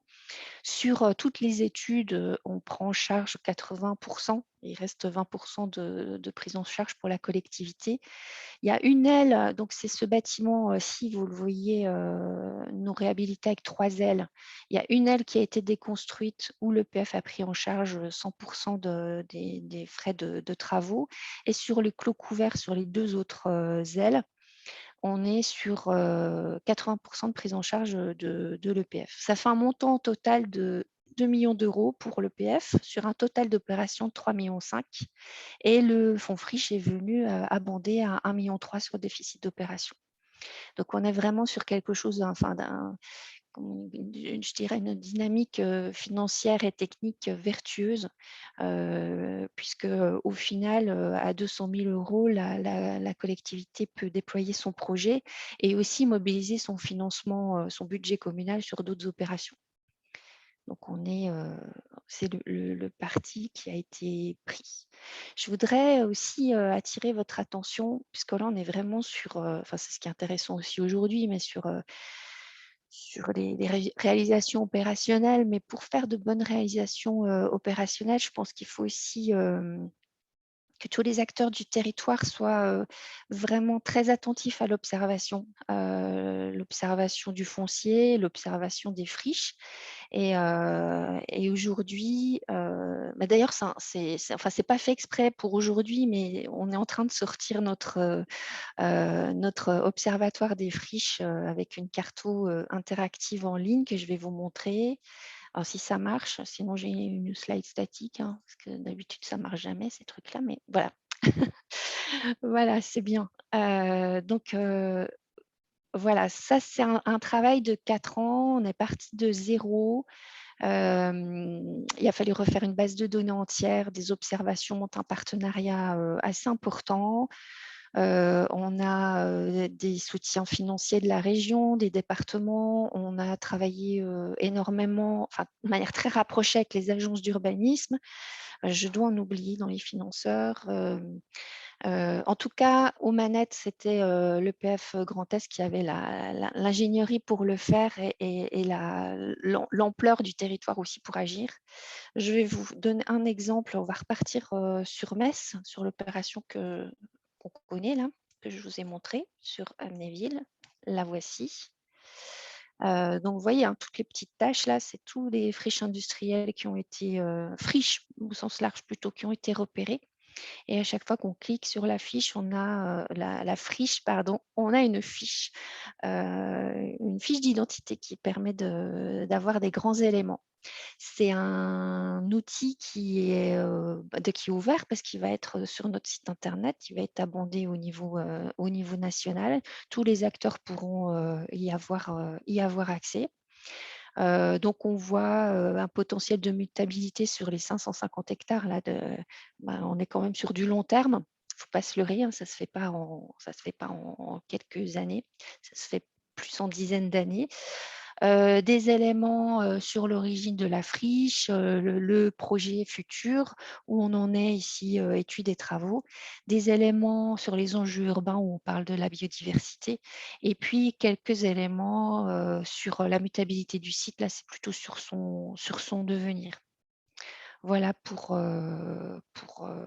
l'Observatoire des friches. On est sur 4 départements. Évidemment, on va ouvrir la dimension sur nos nouveaux territoires d'intervention. Mais ça nous demandera encore quelques années de travail. Voilà. Je terminerai aussi par des questions. D'ailleurs, il y en a déjà pas mal qui ont été posés par les différentes interventions et par les différentes questions. On est en train de réviser notre PPI, comme je le disais, on se pose beaucoup de questions, on n'a pas tout résolu. Alors, d'ici 6 mois, je pense on se sera fait un petit peu notre idée. En tout cas, voilà, les questions qu'on essaie de résoudre aujourd'hui, c'est se préparer à éviter les pièges du ZAN. On voit bien sur les territoires qu'on parle de nature en ville, alors bien sûr, mais on sent aussi percer sur les territoires une irrésistible envie de compenser en renouvellement urbain ce qui va pouvoir déclencher d'éventuelles extensions. Ça paraît être quand même quelque chose de grandissant, on est vigilant. Aujourd'hui, on n'a pas la réponse, on ne sait pas comment se positionner à ce niveau-là. On a plutôt cette vision du ZAN. Alors, bien sûr qu'on va essayer d'être vigilant sur les comptes, mais on va quand même essayer de changer notre logiciel, c'est-à-dire travailler réellement sur la tâche urbaine. Ce qu'on fait historiquement, ça fait 30 ans qu'on le fait, hein. On a été aussi des acteurs, il ne faut pas se leurrer, de l'extension urbaine. Alors, aujourd'hui, comment on se positionne? On se dit qu'aujourd'hui, pour aller en extension, on pourra y aller qu'à condition d'avoir un vrai consensus multipartenarial autour, qu'on soit tous bien d'accord sur le fait d'aller en extension de manière, que ce soit indispensable à la stratégie du territoire. Après, on parle du ZAN, on parle de la biodiversité, on parle d'injonctions contradictoires et de relance aussi aujourd'hui. Sur la biodiversité, voilà, faut qu'on réussisse à se positionner sur la renaturation, j'en parlais de la compensation, mais aussi, il ne faut pas qu'on oublie éviter, réduire. La question qu'on se pose aujourd'hui, c'est comment on aborde ces questions, éviter, réduire avant de compenser et avant de se poser la question d'une éventuelle compensation en renouvellement urbain comme un droit à aller à l'extension.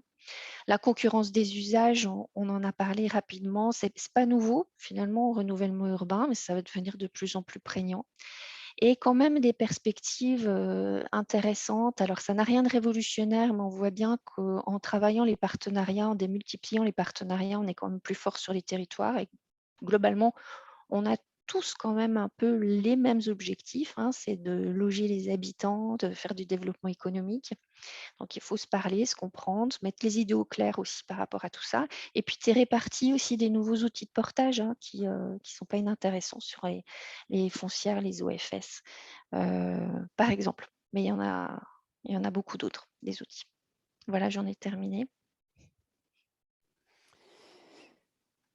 Merci Pascal, c'était très, très, très intéressant. J'ai juste une question, Pascal, avant de donner la parole.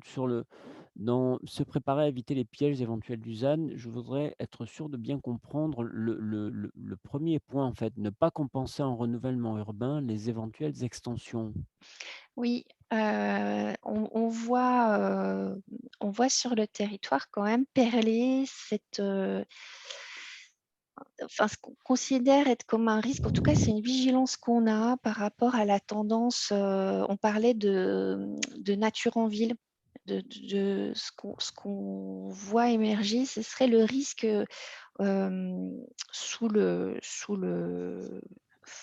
bien fondé de la renaturation et de la nature en ville, du besoin d'air des habitants, hein, voilà, on l'a vu avec la crise sanitaire qu'on vient de vivre, qu'on se dise tout ce qui est renouvellement urbain peut être transformé en nature en ville pour faire plaisir à la population et que ça rentre dans le compte du zéro artificialisation net comme d'un passe-droit pour aller en extension. D'accord. Voilà. Et ça, on le perçoit. Aujourd'hui, on n'a pas les idées claires ni de compréhension de l'échelle de cette tendance-là, mais en tout cas, c'est quelque chose qui commence à perler. J'ai eu aussi des retours de bureaux d'études qui expliquaient, face à la difficulté de certains élus par rapport aux ânes, ça a été évoqué, de se dire, conjuguons deux effets, l'un positif, renaturation en ville avec un recyclage urbain, retour à la nature en ville, et ça nous donnera un droit à aller en extension pour faire du développement économique, par exemple, si je caricature. D'accord, Je intéressant. peux bien, Sébastien, Bruno, je t'en prie. réagir sur ce point si tu en es d'accord. Bien sûr. Déjà, merci beaucoup de toutes les présentations. C'est extrêmement riche, comme plusieurs des participants le notent dans le forum. Moi, je voulais rebondir sur deux des sujets que vous venez d'évoquer en me basant sur les derniers échanges qu'on a pu avoir avec les membres de France Ville Durable de nos 4 collèges. Évidemment, c'est un sujet central, hein, et à chaque fois qu'on a une rencontre avec un de nos membres, on parle du ZAN. Que ce soit les collectivités, les entreprises, les experts, mais c'est passionnant du coup. On est vraiment sur un sujet complètement large, à vision holistique, dans lequel on peut faire rentrer assez facilement les 4 grands objectifs du manifeste de France Ville Durable et du ministère. Je voudrais donner 2 exemples et un petit état des lieux justement des réflexions ou des questions qui ont pu être posées par nos membres et qui vont résonner avec vos 3 présentations. Premier sujet sur cette question de la biodiversité en ville, de la nature en ville-centre versus densification des centres. Ça, c'est quelque chose qu'on a systématiquement.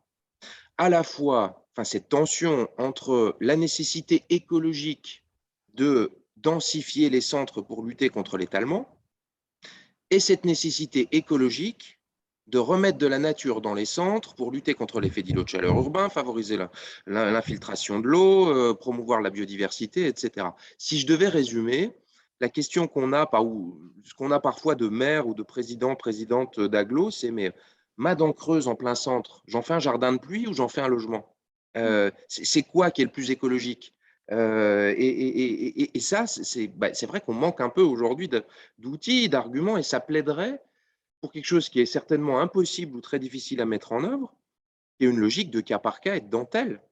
Parce que ce qu'on devrait répondre, c'est en fonction du sol, de la place de la parcelle dans le bassin versant, de son exposition au vent dominant, etc., vaut mieux la laisser en nature ou ou de sa place dans le corridor écologique, de sa participation au tram vert et bleu, etc. Mais ça, aujourd'hui, c'est extrêmement difficile parce qu'on ne va pas dire à 2 propriétaires fonciers de 2 parcelles l'une à côté de l'autre, toi, ta parcelle, elle vaut un jardin de pluie, et toi, ta parcelle, elle vaut un R+3, quoi. Donc, on a cette question quand même assez forte de cette tension où on a deux directions écologiques qui ne sont pas faciles à… Néanmoins, on sent cette volonté des élus de mettre le sujet sur la table. Donc, c'est très intéressant. Au moins, toutes ces démarches permettent que les sujets soient complètement centraux. Je vous livre aussi ce qui nous a été donné par notamment des entreprises. Hein. Ce qui a été évoqué et vous avez dit éviter, réduire, avant de compenser, etc. Alors, quelques exemples qui sont arrivés vraiment de nos membres hein, au cours des dernières semaines. Aujourd'hui, la transformation en logement des centaines de milliers de mètres carrés, voire un peu plus, d'immeubles tertiaires, dont la viabilité économique va descendre un peu avec le Covid, le télétravail, etc. Puis on sait que, par ailleurs, la durée de vie du mètre carré tertiaire qui doit répondre à un certain nombre d'exigences, de normes, etc., est un peu courte. Ce que nous disent certains de nos membres aujourd'hui, c'est aujourd'hui, ça coûte moins cher de démolir et de reconstruire, grosso modo, parce qu'on sait pas, on n'a pas les bonnes conduites. Enfin, je ne vais pas rentrer dans le détail, vous connaissez tout ça par cœur. C'est très compliqué techniquement et ça coûte très cher de transformer du tertiaire en logement. Ce que disent certains membres, c'est d'accord, mais en coût matière, carbone et énergie, vaut mieux le faire quand même. Donc, ça coûte plus cher, ok. Mais est-ce que là, le régulateur n'a pas à trouver et les financeurs des solutions qui permettent de financer les surcoûts par rapport à une démolition-reconstruction, parce qu'en termes d'artificialisation, de carbone, d'énergie et de déplacement de matière, là, on est plus sobre. Par exemple, sur les questions je ne sais pas si on appelle ça du mouvement résidentiel, mais le potentiel de logement, notamment dans les logements sociaux, qui existe avec le nombre de personnes âgées qui vivent dans des 4 pièces. Par exemple, etc. Je crois qu'il y a une étude récente qui a montré qu'on avait là aussi un réservoir très important de mètres carrés disponibles, mais qui demande là aussi des évolutions culturelles extrêmement fortes. Et on est dans le cœur du sujet avec le ZAN. Pour ce qui concerne les équipements publics, il y a quand même une tendance assez lourde aujourd'hui qui commence à monter sur la mutualisation, la modularité, la réversibilité, l'utilisation des locaux de l'école à d'autres horaires, les équipements publics mixtes qui vont avoir une fonction le matin, une autre l'après-midi et une autre le soir, etc. Là, on est dans l'éviter, quoi. On est dans l'éviter la création nouvelle d'équipements publics parce qu'on va passer par de l'optimisation des mètres carrés existants. L'optimisation du mètre carré existant, notre collège entreprise à Franceville Durable nous dit que c'est de la création de valeur, c'est de la relance, c'est de l'activité économique. Autant, alors peut-être pas en volume de PIB, mais en tout cas en volume d'activité, autant que le développement de mètres carrés nouveaux. Et donc, il y a toutes ces réflexions en cours aussi sur ce mouvement de la valeur pour faire en sorte que le mètre carré déjà construit ait beaucoup plus de valeur aujourd'hui parce qu'on va y apporter des services, des fonctionnalités nouvelles. Donc, nous, on est très intéressés pour y travailler sur des échanges de bonnes pratiques, des exemples, etc., avec tous les acteurs qui ont des exemples à donner. Et puis enfin, la question de la densification du pavillonnaire revient systématiquement. Très difficile à empoigner pour les élus locaux, hein. Ils nous en parlent tout le temps, mais avec vous savez, c'est le BIMBI, etc., mais on sait que ça a ses limites. Comment, en gros, rentabiliser notamment tout ce que les collectivités ont construit de réseaux et de routes et pour desservir ces zones pavillonnaires en densifiant sans avoir à recréer l'ensemble des réseaux.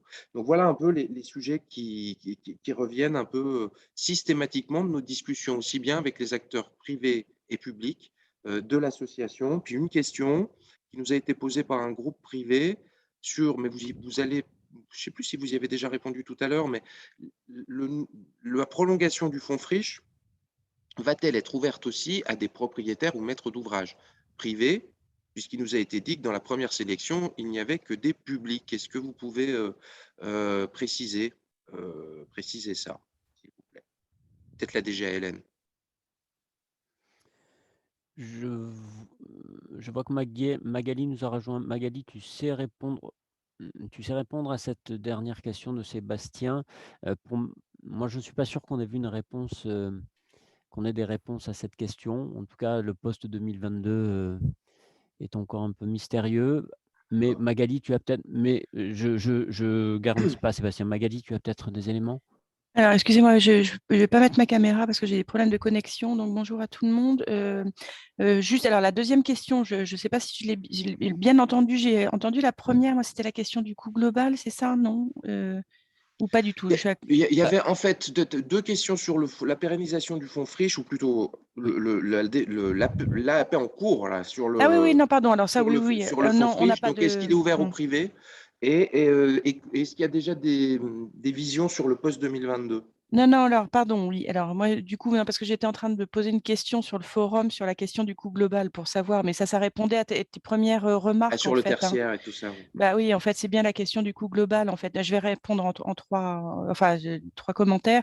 Du coup, moi, j'avais une question par rapport à ta première intervention, Sébastien. C'est est-ce qu'il y a un acteur plus spécifique qui a été identifié qui travaille sur cette question de coût global? En fait, c'est la question de la production. On voit bien la production de valeur, en fait, qui porte les coûts. Comment ils sont, on voit bien que c'est grâce à ça que les EPF marchent si bien, c'est que c'est eux qui portent en fait sur la durée. Il faudrait peut-être qu'on trouve aussi des systèmes équivalents pour les matériaux, pour la question du recyclage, qui est un acteur qui porte le recyclage sur la durée. Bon, mais ça c'est juste. Donc je voulais poser la question à l'écosystème là, enfin aux participants. Est-ce que vous avez connaissance en fait d'un acteur qui s'est investi sur ces réflexions-là, sur pour le fonds friche, en fait, l'éligibilité, c'est effectivement, il y a des entreprises privées qui peuvent être éligibles, mais c'est sous accord de la collectivité. De toute façon, c'est systématiquement pour des déficits, hein. Le fonds friche, en fait, il finance les déficits d'opération. Donc, on est très, très vigilant. Enfin, l'État est très vigilant, hein, dans l'analyse des dossiers pour voir s'il n'y a pas des choses choses cachées, en fait, de la subvention par rapport à des entreprises qui, par ailleurs, en fait, n'ont pas du tout de déficit, en fait, hein. Donc, on voit bien que c'est plutôt sur les opérateurs publics, en fait, qu'il y a que portent les déficits et qu'en général, les entreprises privées vont pas là où il y a du déficit, c'est ça, de par nature. Donc, je réponds, mais par contre, c'est quand même permis. Mais il faut vraiment qu'il y ait un accord de la collectivité, voilà, et que le projet présente un intérêt général suffisant. Donc ça, c'est la première, la deuxième réponse et puis là, pour la troisième, donc on ne sait pas encore en fait, hein. Donc il y a effectivement eu l'annonce de la pérennisation du fonds, mais on ne sait pas très bien encore comment tout ça va être financé. Parce qu'on ne sait pas très bien non plus si le fonds de relance, il va être, enfin comment, ce que ça va devenir, s'il va y avoir des fonds de cuve, comme ils disent, les financiers ou je sais pas quoi. Mais voilà. Donc non, ça je ne saurais pas vous répondre. Je crois que personne encore aujourd'hui le sait totalement. D'après ce que j'ai compris. Mais peut-être que je n'ai pas toutes les infos, hein, depuis hier, peut-être qu'il y a des choses qui sont tombées.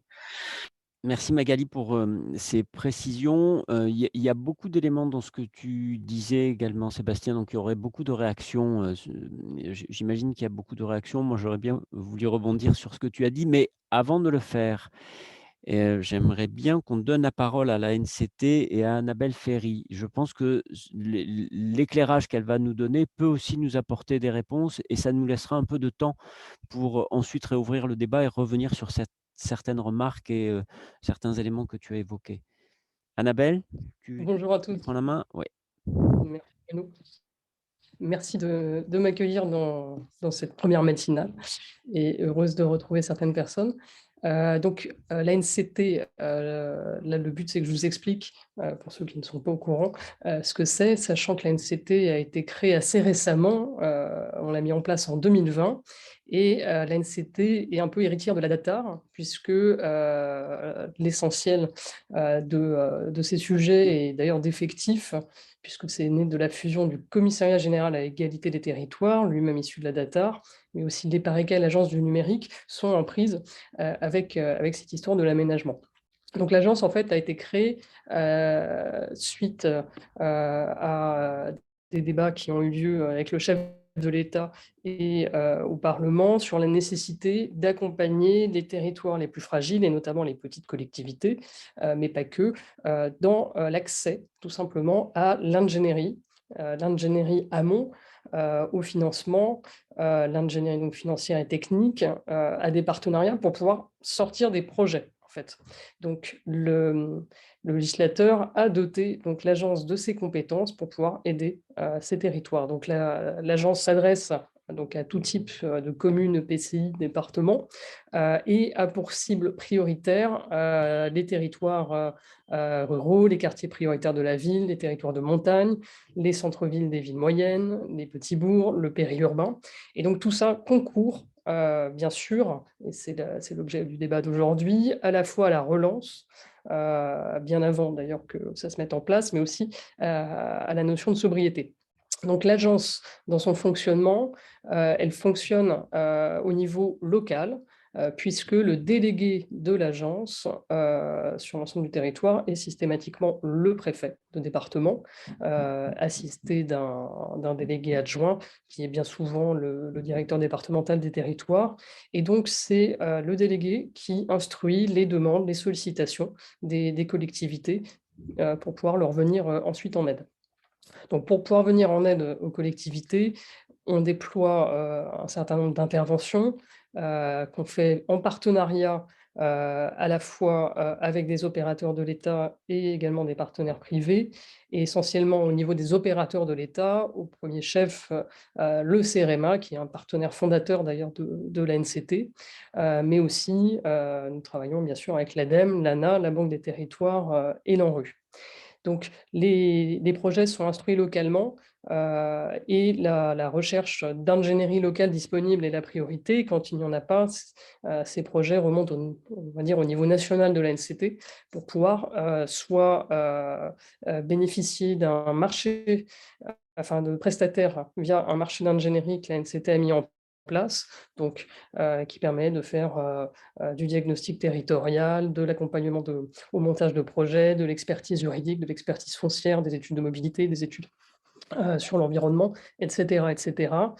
Soit nous trouvons donc dans nos partenaires, par exemple le CRMA, l'appui en ingénierie pour pouvoir accompagner le territoire, ou bien dans certains cas, nous participons en subvention avec des prestataires privés à la réalisation d'études. Donc ça, c'est nos principales actions, on va dire sur mesure.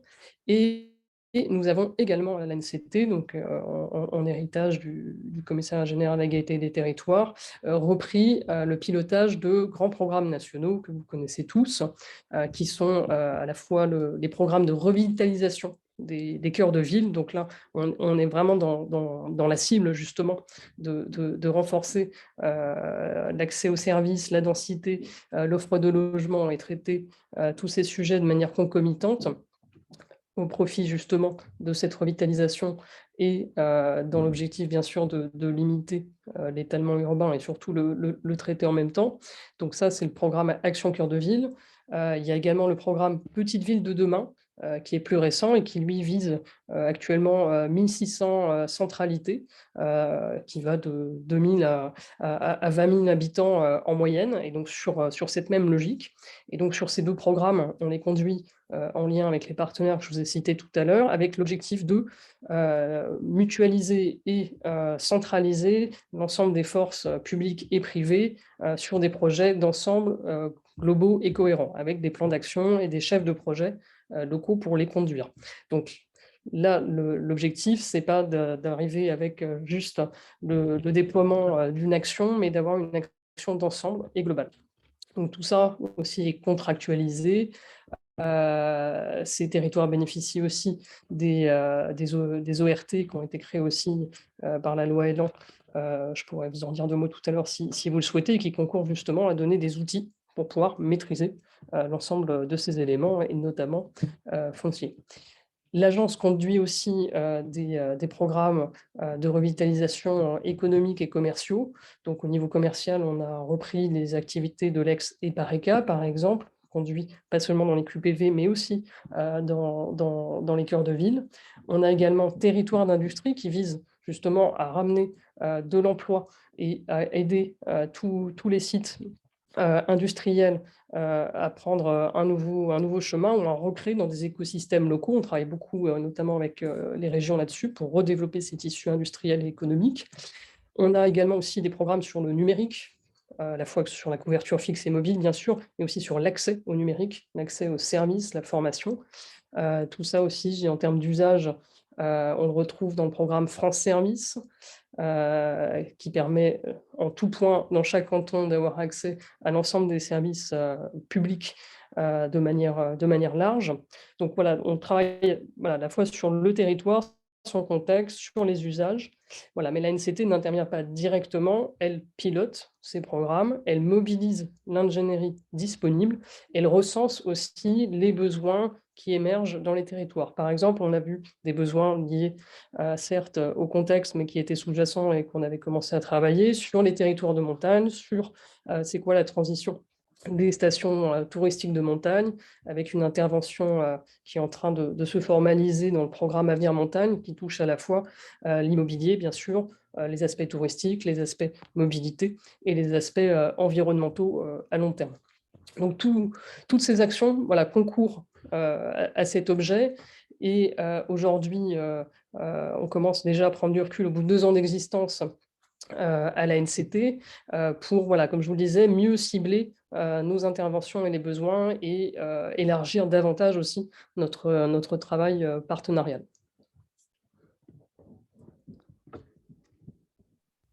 Merci Annabelle. Alors, je pose un peu la même question que celle posée à Noémie ou même à Pascal. Tu nous as présenté les programmes, les modes d'action. Justement, dans cet échange avec les collectivités, comment la NCT aujourd'hui accompagne cette politique? On a entendu ce que disait Loïc aussi sur cette remontée de température du terrain, hein, cette incompréhension que les élus peuvent avoir. Comment se positionne aujourd'hui la NCT? Comment vous intervenez? Comment vous les accompagnez? Via des programmes, oui, bien sûr, mais c'est quoi la perception de la NCT? C'est quoi cette prise? Loïc nous donnait une, une indication de ce qui, plus qu'une indication, vraiment une prise de température de ce qu'il ressent sur son territoire. Comment toi, à la NCT, comment vous, à la NCT, vous percevez tout ça? Alors, nous, à la NCT, donc on a bien sûr les remontées des élus à travers tous les échanges qu'on a en lien avec on va dire le délégué territorial de l'agence et ses équipes. La petite difficulté à la NCT, c'est qu'on n'est pas en prise directe avec les élus, puisqu'on laisse faire justement cette organisation au plus proche du local se faire. Ce qu'on sent, c'est justement avec l'ensemble de ces politiques publiques pour les élus, notamment des petites collectivités, la difficulté de savoir par quel bout prendre les choses en réalité. Dans l'urgence, on voit plus des demandes qui sont en lien avec voilà, j'ai un patrimoine obsolescent, comment je le transforme, on a beaucoup de questions sur comment, et sur des plus grosses collectivités, c'est comment j'arrive à mettre tout ça en œuvre, et justement, ça rejoint le débat juste avant et les propos de monsieur Sébastien Maire, sur voilà, des injonctions finalement contradictoires qui sont imposées. Donc nous, ce qu'on essaie de faire à notre niveau, et y compris au niveau national, c'est de trouver un équilibre sur chaque territoire et sur chaque collectivité qu'on accompagne, sur les priorités et sur la manière de faire les choses. On est plus pour l'instant dans une action de pas à pas. On essaye aussi parfois de freiner aussi certains projets pour pouvoir se poser les bonnes questions et reprendre un peu de temps long aussi là-dessus avant de déployer des outils.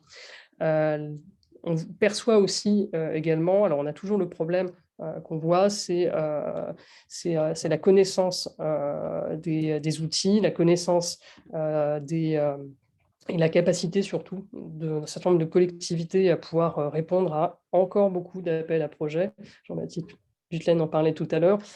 Et donc, on défend l'NCT, le zéro appel à projet pour pouvoir s'adapter à chaque contexte. Mais donc, on a aussi des difficultés vraiment pour pouvoir accéder à ça. Et nos cibles aujourd'hui sont voilà, tous ces territoires qui sont aujourd'hui en déficit et qui se posent vraiment la question de par quel bout prendre les sujets, en fait. Donc, c'est là-dessus qu'on déploie aussi nos prestataires, notamment privés ou nos partenaires, comme le CEREMA, par exemple, pour pouvoir mettre un peu de méthode et prioriser les choses. Merci. Est-ce que tu veux réagir justement sur ce que disait Sébastien et ces contradictions qu'on peut trouver sur le territoire, notamment sur une friche? Est-ce que cette dent creuse, j'en fais un jardin ou est-ce que j'en fais du logement? Est-ce qu'il y a une contradiction? Est-ce que c'est un sujet que tu vois remonter, toi, dans le cadre des programmes que la NCT suit? Est-ce que oui, est-ce que tu souhaites réagir à ça? Ou les autres d'ailleurs, hein, Noémie, Pascal, j'imagine que vous avez, peut-être plus Pascal, vous avez été aussi confronté à ce genre de questions de la part des collectivités et d'incompréhension.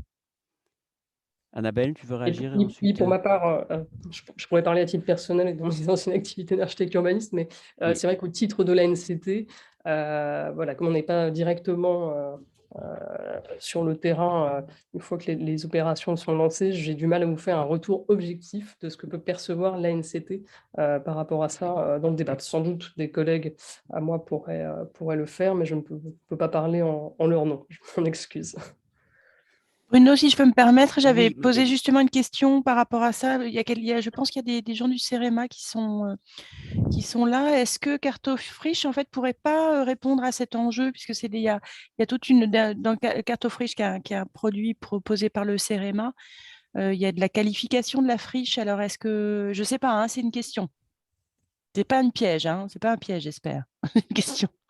Loïc, tu peux, du CEREMA, il y a au moins Loïc. Je ne suis pas en charge spécifiquement du projet Cartofriche, donc je ne pourrais pas forcément répondre complètement, mais Cartofriche, c'est une plateforme pour mettre ce que l'on veut bien y mettre. Et tout à l'heure était présenté le recensement des friches qui a été fait sur la région Grand Est. Cartofriche, il s'alimente de ce travail local qui est fait, et il permet aussi à tout un chacun de pouvoir aller repérer un certain nombre de friches, mais ce n'est pas un outil magique. Pour recenser aujourd'hui les friches, il faut d'abord qu'elles soient identifiées et que des acteurs comme le PF Grand Est aient travaillé sur le sujet pour que ça puisse être repéré et pris en compte dans Carte Friche. Et évidemment, on va verser l'intégralité de nos données dans Carte Friche. Pascal, est-ce que vous voulez réagir sur ce que disait Sébastien, mais c'est également en réaction à ce que disait Jean-Baptiste quand il expliquait que l'essentiel de la consommation se fait en extension, se fait il y a une remarque là-dessus, pour une bonne partie, dans des territoires qui perdent des habitants, et tout ça se fait en général au détriment des centres-bourgs. Quel est votre rôle, EPF? Comment vous réagissez? Comment vous conseillez? Comment vous intervenez? Comment vous essayez de répondre à ce point? Alors, moi, j'ai le sentiment quand même que, moi, j'ai le sentiment quand même que ça percole sur l'intervention dans les centres-bourgs, hein. Par contre, c'est plus complexe, plus coûteux, plus lent. C'est quand même un vrai travail de dentelle, là, pour le coup, pour tous les acteurs. Mais voilà, je pense que le plus complexe, c'est vraiment relier la renaturation en ville avec la compensation sur l'extension. Mais j'ai le sentiment quand même que voilà, le bon sens est en train de prendre le pas. Et puis, il y a aussi quelque chose qu'on n'a pas évoqué, mais et là, le positionnement, en tout cas pour les opérateurs opérationnels, est encore plus compliqué, je pense, c'est sur la vacance, puisqu'on n'est plus sur de la vacance à l'immeuble, ce serait trop facile. On est souvent sur de la vacance disséminée au lot. Et là, c'est comment on fait pour rentrer dans cette dentelle sur les territoires. Oui, la Après, vacance finalement, la dent creuse et les enjeux sur la dent creuse, renaturation, habitat, nous, on essaie d'accompagner évidemment en amont avec des études et d'essayer de prendre en compte tous ces éléments-là. Finalement, c'est assez facile. Enfin, je ne veux pas dire que c'est facile de travailler sur des friches industrielles. C'est le cœur de métier de l'établissement depuis des décennies maintenant.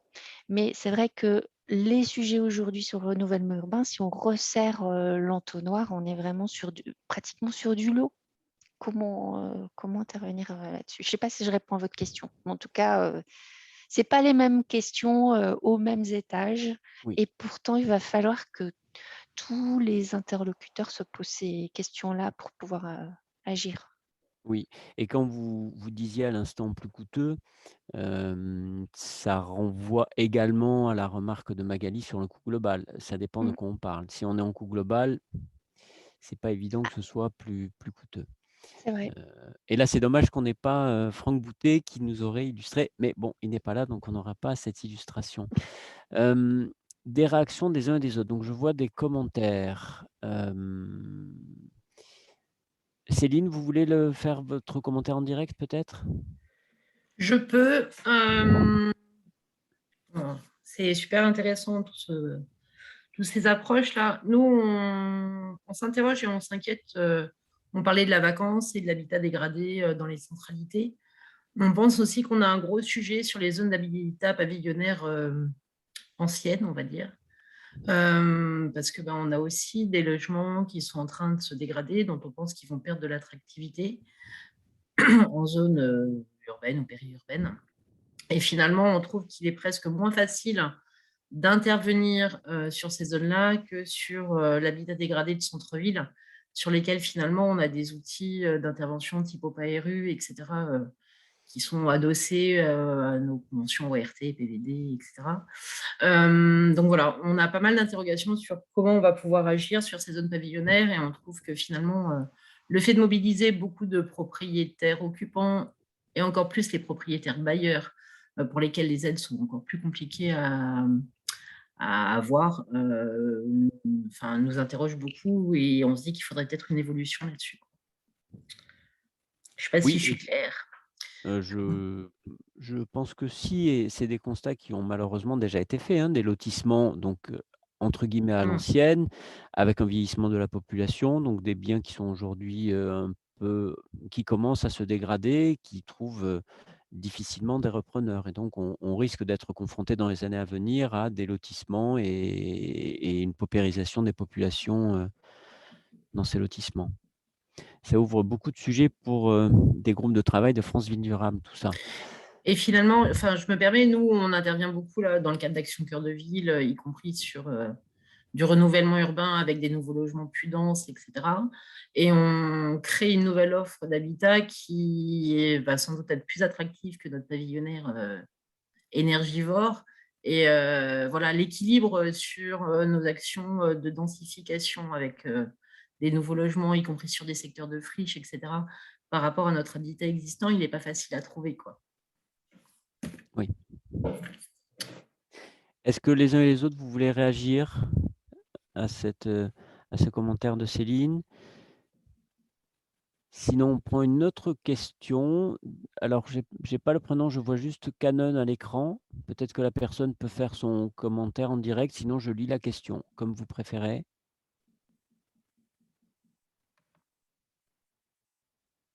Je lis la question alors. Dans le cadre des projets d'implantation de réseaux thermiques collectifs, les friches ne présentent-elles pas des atouts précieux? Où est passée ma question? Là, je relis. Dans le cadre des projets d'implantation de réseaux thermiques collectifs, les friches ne présentent-elles pas des atouts précieux, du foncier, des infrastructures existantes, etc. Dynamisation du tissu économique local. Alors, je pense qu'il est parti, Alain Canon, C'est Alain je Canon. crois, hein, mais je précise simplement que c'est un nouvel adhérent de France Ville Durable qui regroupe plusieurs PME qui sont des installateurs optimisateurs de réseaux de chaleur, réseaux de froid, etc., et qui ont érigé la logique de sobriété, valorisation de l'existant en modèle économique. Et c'est pour ça qu'ils nous ont rejoints. Alors, par contre, détaillé, j'imagine que c'est sur les deltas de température, non? Ou... Eh ben, du coup, je comprends. Oui, c'est dommage qu'il ne soit pas là pour expliquer sa question. En gros, c'est utiliser sol dispo pour faire de la C'est ça. géothermie, peut-être? C'est Ce qui ça. n'empêche pas d'ailleurs de construire par-dessus, mais bon, bah Ou les désolé. réseaux de chaleur. Ouais. En fait, c'est vrai que l'implantation des réseaux de chaleur sur du tissu déjà urbanisé n'est pas nécessairement très simple. Ouais, ah oui. Et effectivement, potentiellement, les secteurs de friches, enfin, je suppose que c'est ça. Ah, ça doit être ça, tout à fait. Il y a déjà des infrastructures existantes et entre guillemets du foncier sont peut-être des opportunités pour le faire. D'accord. Moi, je peux peut-être ajouter quelque chose là-dessus. Ça dépend de quelle friche on parle. Si on parle de la fameuse friche sidérurgique que j'évoquais tout à l'heure, on est sur des fondations, c'est des villes souterraines, c'est des fondations qui sont absolument inouïes.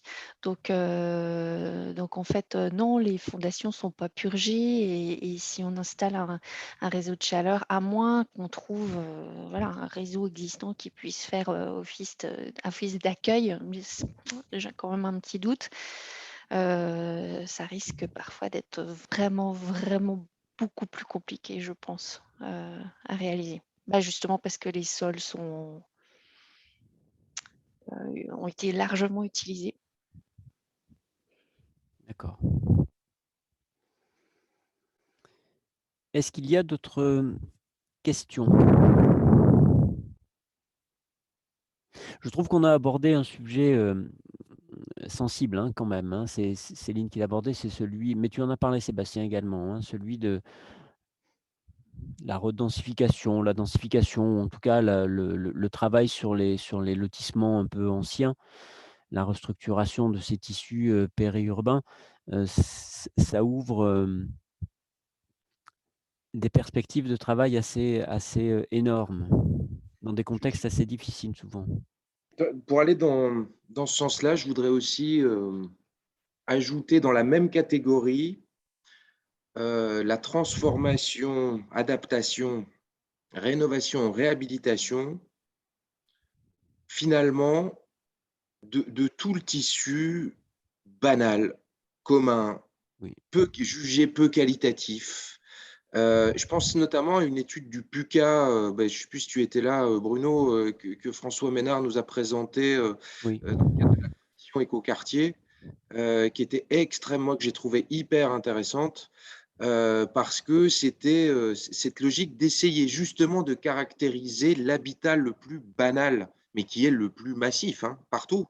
En disant c'est ça notre priorité, les tissus faubouriens, les pavillons mitoyens qui ont été construits au début de l'ère industrielle et puis adaptés au fur et à mesure, les maisons des castors, etc., etc. Enfin, vous savez, tout ce qui constitue en fait ce qu'on juge d'ailleurs pas toujours très attractif ou qualitatif avec des yeux d'archi ou d'urbanistes, mais qui ont une commercialité hyper intéressante parce que pour leur localisation géographique, pour ils ont tout un tas d'autres avantages.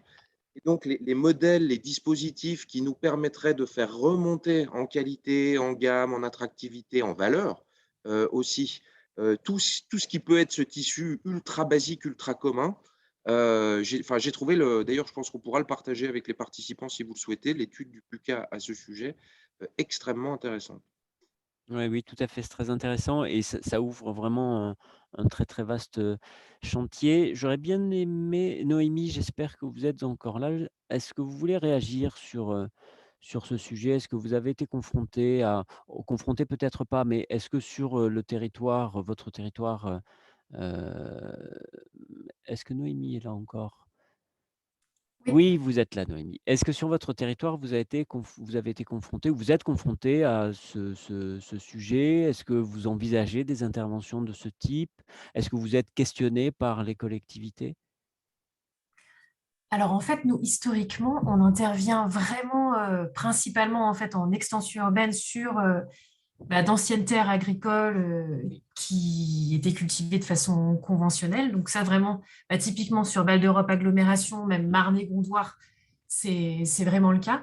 Et par contre, aujourd'hui, ce qu'on cherche à faire, c'est de vraiment pouvoir intervenir en intensification, en recyclage dans la tâche urbaine de la métropole du Grand Paris, mais même là, donc là, c'est plus à l'ouest de notre périmètre d'intervention, sur Brivilliers-Champigny, mais même là, on intervient typiquement sur, alors je ne sais pas si vous connaissez l'ex-voie de desserte orientale. En fait, c'est une route en fait il y avait des fonciers qui avaient été achetés par l'État pour faire une route qui ne sera jamais une route.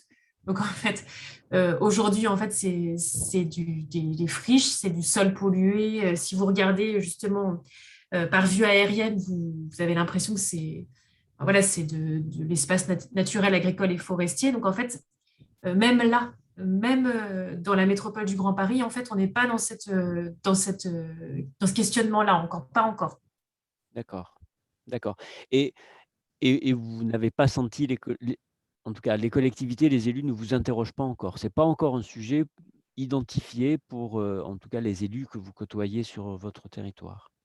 Alors, nous, en fait, on s'est un peu emparé du sujet sur le secteur 2. Alors, le secteur 2, c'est Paris-Vallée de la Marne, c'est la Cité des Cartes, c'est Champs, Noisiel, Torcy. Enfin, je ne sais pas si vous connaissez la Seine-et-Marne.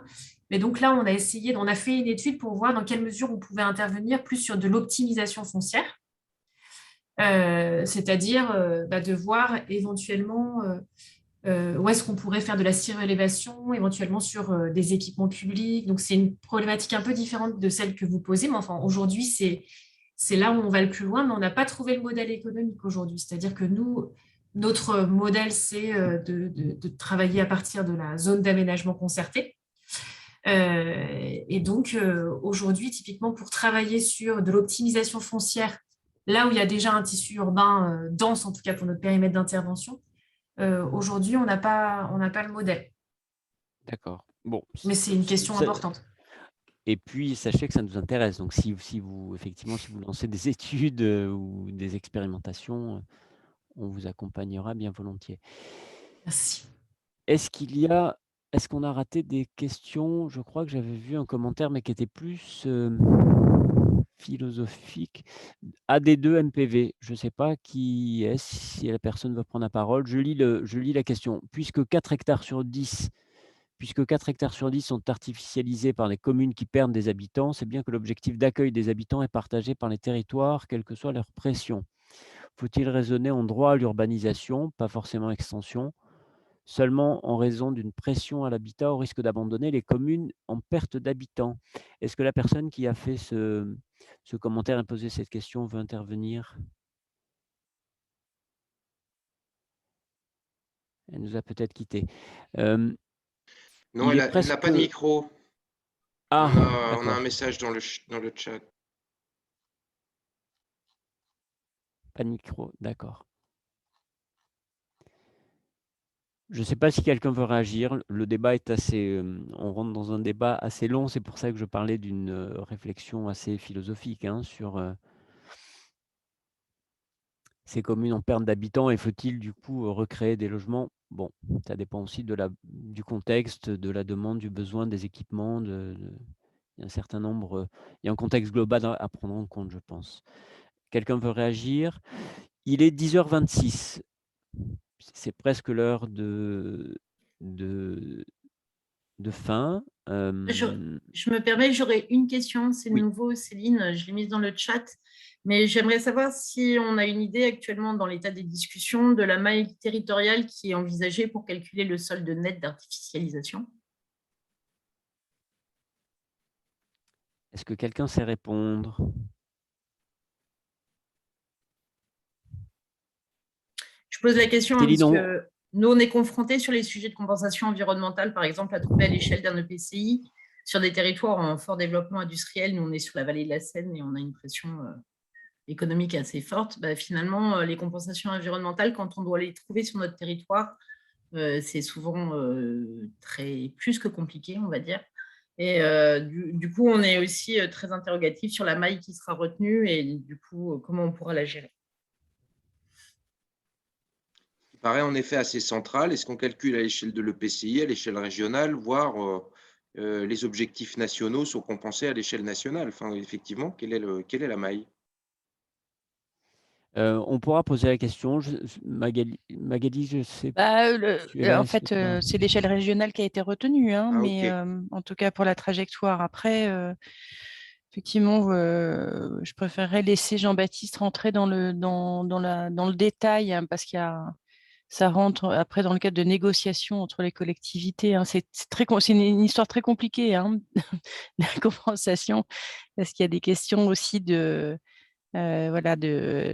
d'autonomie des collectivités les unes par rapport aux autres. Hein. Donc, mais moi, j'ai compris qu'en fait, c'était donné à la région, Oui. hein, la trajectoire. Hein. C'est ce que j'ai En retenu, fait, moi. c'est vrai que c'est ce qu'a dit Jean-Baptiste tout à l'heure en parlant des schémas régionaux qui était, qui était la première démarche. Donc, en fait, pour votre EPCI, il faut aller comment dire, plaider, faire du lobby au niveau de l'évolution du SRADET ou du schéma régional. Je ne sais pas comment il s'appelle chez vous, mais c'est peut-être là la première étape.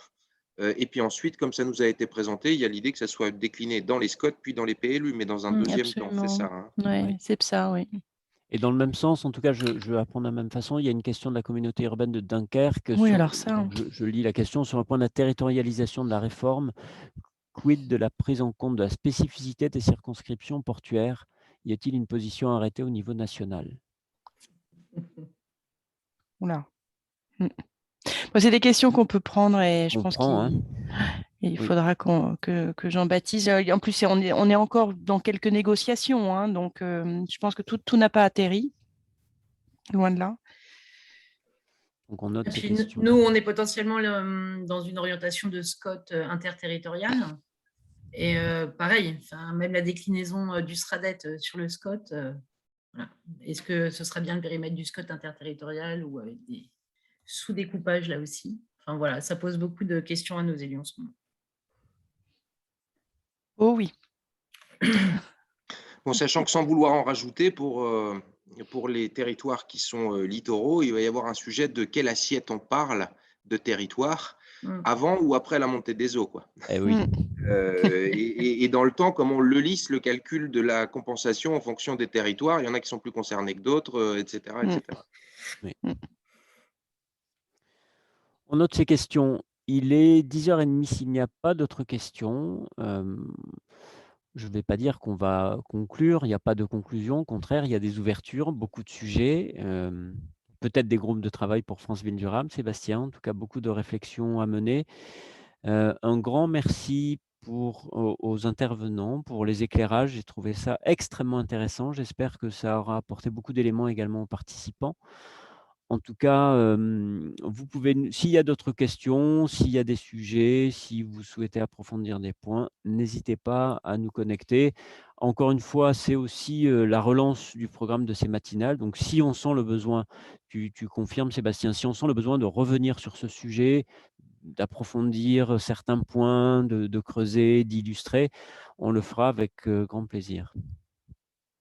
Bruno, juste avant de se quitter, j'ai mis dans le Oui. chat que chacun, enfin ceux qui peuvent en tout cas, activent leur caméra pour qu'on fasse une petite photo de cette première matinale, qu'on immortalise ce moment avec, voilà, rapidement, super.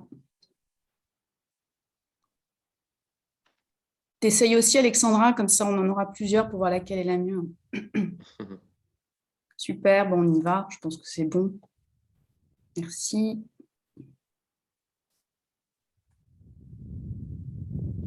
Super. Un grand merci pour votre Merci participation, beaucoup. un grand merci à nos intervenants et intervenantes. Je partage vraiment la qualité de vos présentations. C'est très bien de démarrer la journée comme ça, on a plein d'idées pour la suite. Et donc, effectivement, n'hésitez pas à nous recontacter pour, y compris susciter à nouveau ce type d'échange, peut-être sur des sujets plus particuliers, voire pour les membres de France Ville Durable qui sont ici aujourd'hui, de suggérer des groupes de travail, comme l'a dit Bruno, qui nous permettraient de creuser tel ou tel sujet de manière opérationnelle avec un objectif de livrable, etc. C'est à ça notamment que sert France Ville Durable. Un grand merci vraiment pour la qualité des interventions ce matin. Merci beaucoup, à bientôt. À bientôt. Merci. Bonne journée.